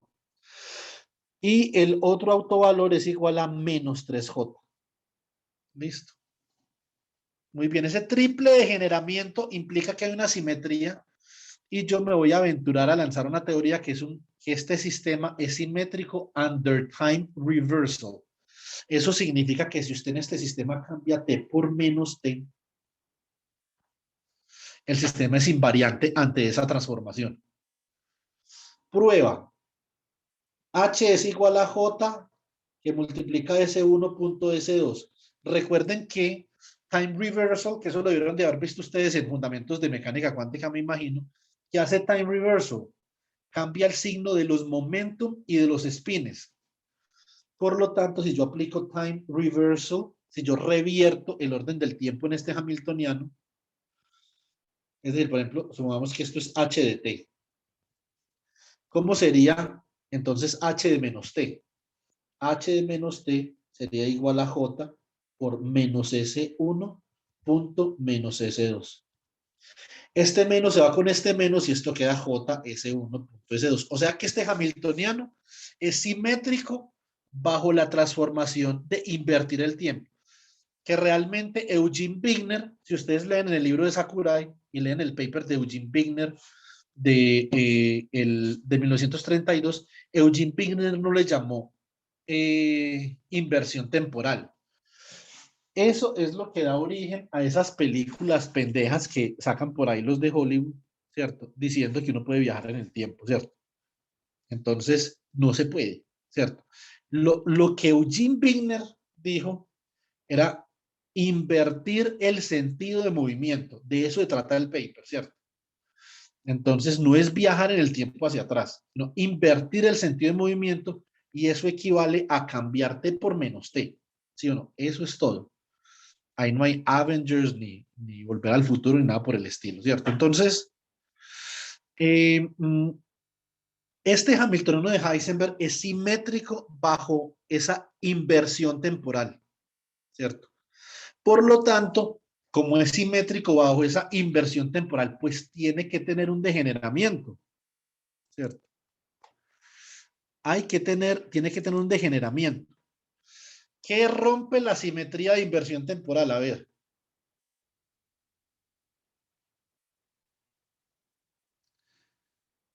10 a la menos 500 décimas en el taller el que me diga. Campo eléctrico. No, Campo magnético. un campo magnético, exactamente. Un campo magnético. Esto lo pueden ver de la ley de Ampère. Bajo inversión temporal, el campo eléctrico cambia por menos B. ¿Cierto? Entonces, esto es, el campo magnético es impar bajo inversión temporal y rompe la simetría de inversión temporal. ¿Cierto? Entonces, ¿qué significa que, por ejemplo, usted tiene un electrón en una órbita, ¿cierto? Entonces, este electrón tiene igual probabilidad de orbitar en este sentido debido a la reciprocidad del momento angular que en este otro sentido. Tiene la misma probabilidad. ¿Qué invertiría esa probabilidad? Que no sea igual. Un campo magnético. El campo magnético, por la regla de la mano derecha, va a forzar al electrón a que escoja una de las dos direcciones, ¿cierto? Entonces se rompe la simetría de inversión temporal. Hay varias formas, hay ejercicios, el 4-7 y el 4-8 del Sakurai, si no me falla la memoria, bueno, el 4-6 y 4-7, no me acuerdo. Son ejercicios que tratan del tema. Entonces, Profe, naturalmente, nosotros esperamos ese degeneramiento, dime. profe, pero si digamos yo le coloco una onda plana al sistema, pues que esté, digamos, descrita por un campo eléctrico, yo que sé, sinusoidal, eso no haría que cuando uno revierta temporalmente eso, se cambie E por menos E. No, no, sino, o sea, usted me está hablando de una onda plana, ¿de qué forma? Me está hablando de E a la I K punto R menos omega T. Sí, Eh, entonces, usted me está hablando de un campo magnético. Ley de inducción. Rotacional T igual a menos dB de T, ¿sí o no? Entonces, en el régimen estacionario, el campo eléctrico no rompe la simetría de inversión temporal. Pero naturalmente, Estefan, que si usted tiene una onda plana en el tiempo, no solamente en espacio, sino en el tiempo, el rotacional de esto, ¿cierto? El rotacional de esto ha de tener que ver con I omega, ¿cierto? Por la derivada de B con respecto al tiempo, ¿sí o no? Entonces, naturalmente, acá ese campo eléctrico sí rompe la simetría de inversión temporal porque está relacionado con el magnetismo. ¿Se Profe, picha?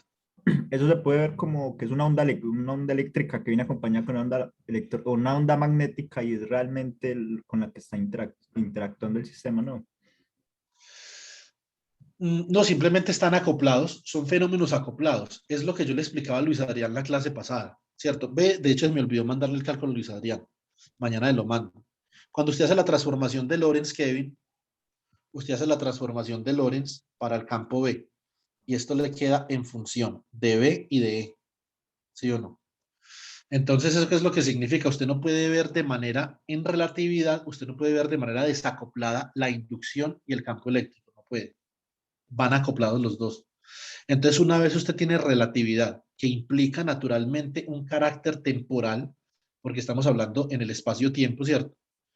Entonces, esa pregunta que usted me hace, digamos, tiene una gran arista ahí, y es que usted está viendo E y B de manera independiente, y no puede, porque E, B intercambia naturaleza con y E intercambia naturaleza con B.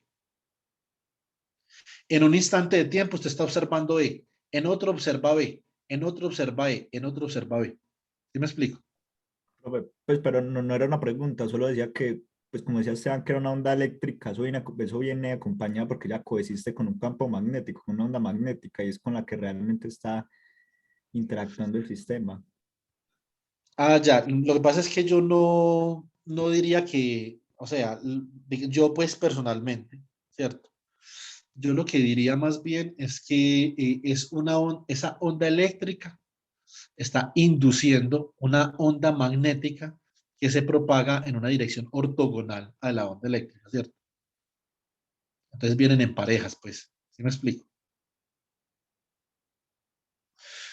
Entonces, como parejitas. Bueno, entonces, sí, debido a la simetría, entonces vamos a tener tres estados, tres autoestados del hamiltoniano con la misma energía. Lo llamamos el estado triple, porque hay una triple degeneracy. Listo. Hay una degeneración triple. Entonces tenemos el estado up, como ustedes pueden ver. Esta base de acá, ¿cuál es esta base? Esta base sería acá up, sería acá up, down, up y down, down. ¿Cierto? Entonces, por lo tanto, como los estados correspondientes a la base up y a la base down-down no existen, no están acoplados, ¿cierto? Como ustedes pueden ver ahí de la matriz, porque son puros ceros. Por lo tanto, esos estados siguen siendo autoestados del hamiltoniano, ¿cierto? Y no van a existir en superposiciones. ¿Quiénes son los que han de existir en superposiciones? Ha de existir una superposición up-down y una superposición down-up, ¿cierto?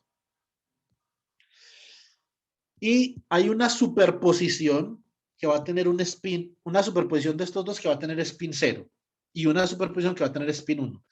La superposición para spin 0 tiene energía menos 3J y la llamamos singlet. Y la superposición para spin 1 tiene energía J y lo llamamos uno de los componentes del triplet, ¿cierto? La pregunta que nosotros nos hacemos cuando vemos que estos tres autoestados del hamiltoniano están degenerados es cómo hacemos para levantar ese degeneramiento. Si nosotros pensamos en la simetría de inversión temporal, entonces debemos de pensar, bueno, básicamente que la estructura del hamiltoniano de Heisenberg, la estructura espectral, se las puedo mostrar acá. Para J mayor que 0 tenemos una degeneración, ¿cierto? De tres estados con ms igual a menos 1, 0 y 1. Y tenemos un estado fundamental que sería el singlet, con S igual a 0 y ms igual a 0. Si yo de alguna forma con un campo electromagnético, con temperatura, con lo que sea, con presión mecánica, yo puedo revertir el signo de J, entonces yo puedo invertir el estado fundamental del hamiltoniano de Heisenberg. Pasa a ser el singlet y ahora es el triplet, ¿cierto? Y ahora el estado excitado para J negativo, entonces sería el singlet, ¿sí o no? J sería la diferencia entre la energía singlet y la energía triplet. Ustedes van a ver que en mecánica cuántica particularmente se define la constante de intercambio J, se define como la diferencia entre el singlet y triplet energy. J será igual a la diferencia entre el triplet y el singlet energy, en este caso, ¿cierto? En el caso que sea negativa, pues entonces se invierte de signo ahora. Si nosotros queremos ver más la estructura spin, para nosotros visualizar estructura de cosas, tenemos que romper simetrías y levantar degeneramientos. Para nosotros hacer eso, entonces vamos a aplicar un campo magnético o un campo de inducción magnética que lo llamamos el campo de Zeeman. Esto viene naturalmente del efecto Zeeman, ¿cierto? Y es este término que nosotros tenemos acá, que naturalmente tiene un origen relativista, como vimos el viernes, en la ecuación de Dirac, ¿cierto? Entonces el viernes que vimos la ecuación de Dirac, nosotros observamos claramente que teníamos EH barra sobre 2M sigma punto B, y esto es lo que llamamos el término de Zeeman, que emerge naturalmente de la ecuación de Dirac. O sea, no es simplemente un término que yo coloco ahí, digamos que espontáneamente. Eso no tiene nada de espontáneo, ¿cierto? Entonces, es un término que tiene su origen en la mecánica cuántica relativista. Bueno, bien. Y ese es el que voy a utilizar acá para mirar a ver si puedo levantar el degeneramiento, romper alguna simetría. Antemano, yo sé que la inducción magnética rompe la simetría de inversión temporal, ¿cierto? Entonces, en este caso particular, ¿qué es lo que yo tengo? Hay otras simetrías que yo puedo romper. Ayer, el viernes, Kevin y yo discutíamos en clase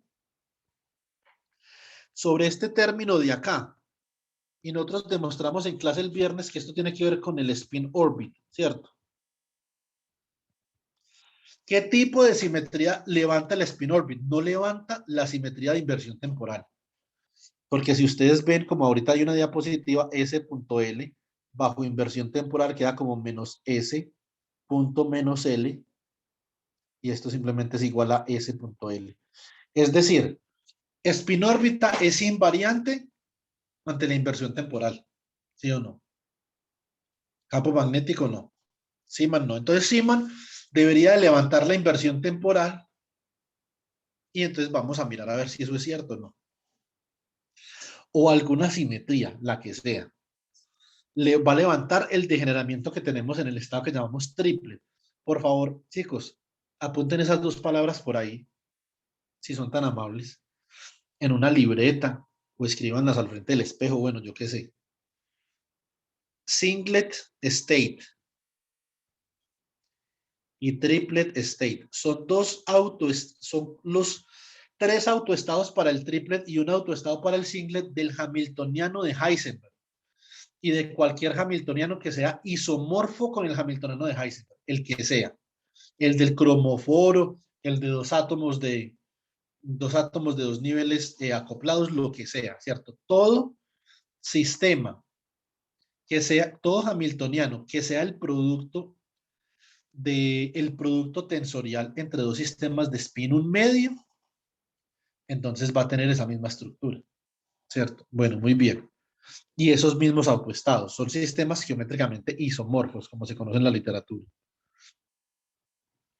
Si yo naturalmente expreso esto en términos del producto tensorial, esto es la suma del campo magnético aplicado al spin 1 y al spin 2, o sea que esto quedaría como menos delta sobre 4 por sigma 1.b1 menos delta sobre 4 sigma 2.b2.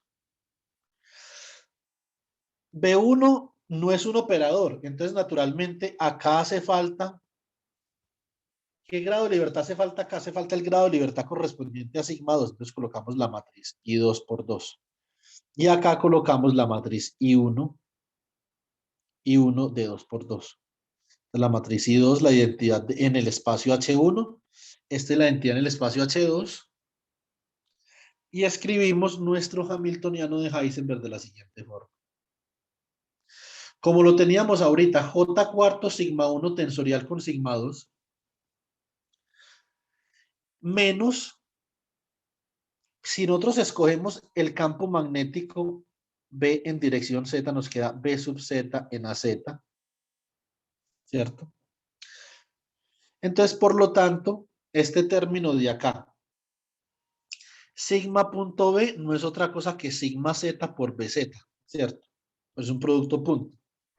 Profe, Y entonces la estructura del producto tensor, ya voy que en un segundo, nos queda sigma Z I super 2, 2 por 2, y acá nos queda I super 1, 2 por 2, producto tensorial con sigma Z, dime qué. entonces, ¿por qué puso B1 y B2? Pues porque en la sumatoria aparece B1 y B2, no debería ser solo B. Sí, pero esto es la forma más general. En caso tal de que tú quisieras que cada spin sintiera un campo magnético diferente. Simplemente acá estoy particularizando para el caso donde los dos spines sienten el mismo campo magnético. No es tan fácil que dos spines sientan un campo magnético diferente, ¿cierto? Es bastante complicado. Pero en física nosotros podemos hacer eso con algunas configuraciones experimentales y esos campos, por ejemplo, si B1 va en Z y B2 va en menos Z, se llaman staggered magnetic fields. Staggered fields, se llama así, ¿cierto? Se puede hacer, Kevin. De hecho, nosotros en nuestro paper reciente, el efecto Harrod-Bohm, logramos producir staggered magnetic fields con una configuración por fuera del equilibrio, pero esto no es tan sencillo. Esto es relativamente complicado. Entonces, para eso, dejamos libre el hecho de que B1 puede ser diferente de B2. Puede, pero en este caso no lo es. Listo. Listo. Bueno, para terminar acá, chicos, entonces, ¿qué tenemos? Tenemos lo siguiente. Básicamente acá, cuando nosotros resolvemos el hamiltoniano, lo colocamos en una estructura matricial, nosotros vemos que la energía ahora asociada al get up es J cuartos menos delta BZ medios. Y la energía asociada al get down, que sería la base de acá, es J cuartos más delta BZ medios. Muy bien, así la estructura espectral del hamiltoniano de Heisenberg más el hamiltoniano de Zeeman queda de esta forma que les estoy mostrando acá. El triple degeneramiento que teníamos anteriormente se levantó. Va a haber un estado. Este estado de acá va a ser insensible al campo magnético porque su momento cuántico spin es igual a 0. Pero los dos estados de triplet que tenían momento cuántico 1 y -1 son sensibles al campo magnético y por lo tanto adquieren una energía diferente en presencia del campo magnético. Esto es lo que es el efecto Zeeman, ¿cierto? Los estados con un número cuántico magnético, ya sea asociado al momento angular espino, al momento angular orbital, diferente de cero, entonces se desdoblan en energía en presencia de un campo magnético. Eso fue lo que pasó acá. Hubo un desdoblamiento energético de los estados con ms igual a 1 y ms igual a -1. Y esa energía de desdoblamiento acá, esta energía de desdoblamiento simplemente es delta BZ, ¿cierto? Para que esa energía de desdoblamiento sea observable, como yo le expliqué a Kevin también la clase pasada, tiene que ser comparable con J. Si esa energía magnética delta por B sub Z no es comparable con J, eso no se observa en un experimento. Y eso es lo que los libros, por ejemplo, como el Sakurai llaman cuasi-degeneramiento.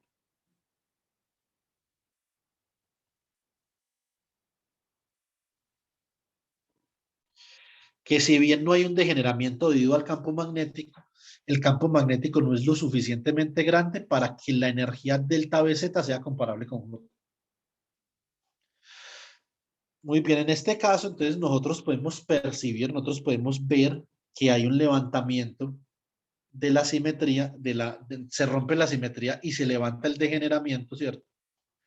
Y lo mismo para J, podemos ver acá para J menor que 0, ¿cierto? Se levanta el degeneramiento y entonces los estados, cuando J es negativo, entonces este de acá quedaría como menos J, entonces queda menos factor de J cuartos más delta beta más delta BZ medios, que es lo que tengo acá, para este ket S1, MS1, que sería up. Y acá, entonces, quedaría J cuartos menos delta beta Z, delta BZ medios para el ket down, que sería el ket S1, MS menos 1, ¿cierto? Y este ket que tiene MS igual a 0 es insensible al campo magnético, ¿cierto?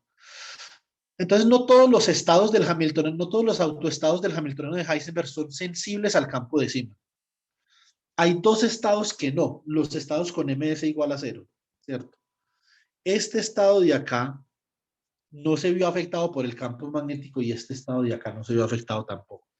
¿Cómo hacemos nosotros para afectar esos dos estados? Pregunta importante. Acá está naturalmente el problema para hallar los autovalores, simplemente el determinante. Y de acá se halla que J12 es J cuartos más o menos delta BZ medios, que J3 queda invariante, no depende del campo magnético, y que J4, que es el singlet, tampoco, ¿cierto?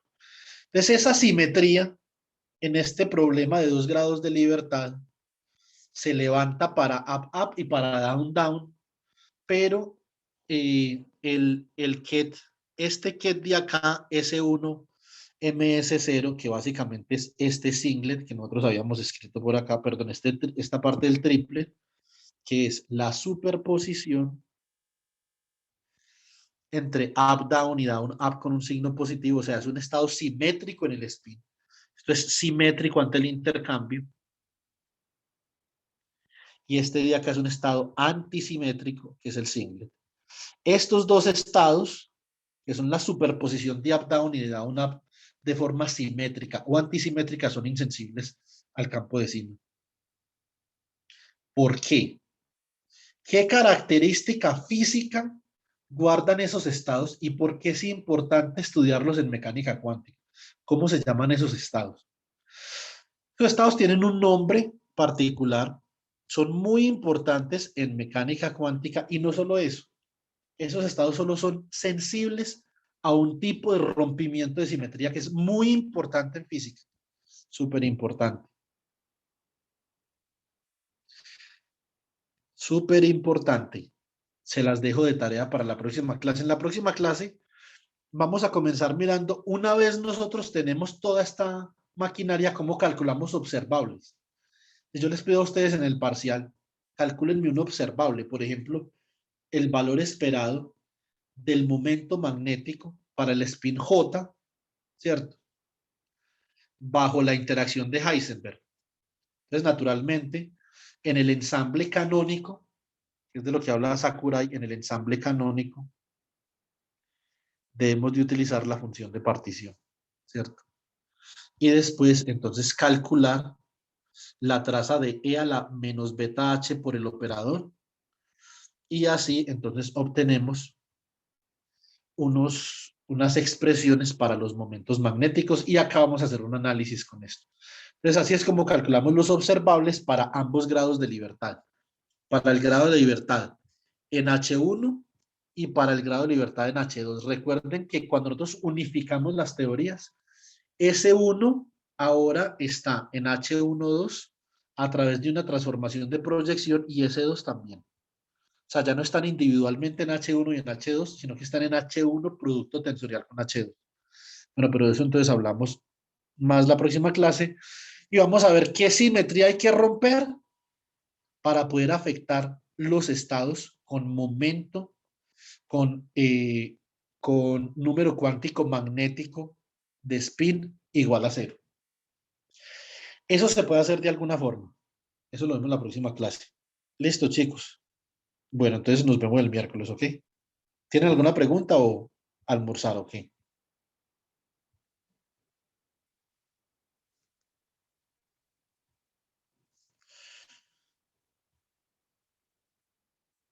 Bueno, para que almorzar porque no hay preguntas. Listo. Bueno, Hasta jovencitos. luego. Muchísimas gracias. Hasta luego, Adrián. Hasta luego, profe, gracias. Chao, Kevin.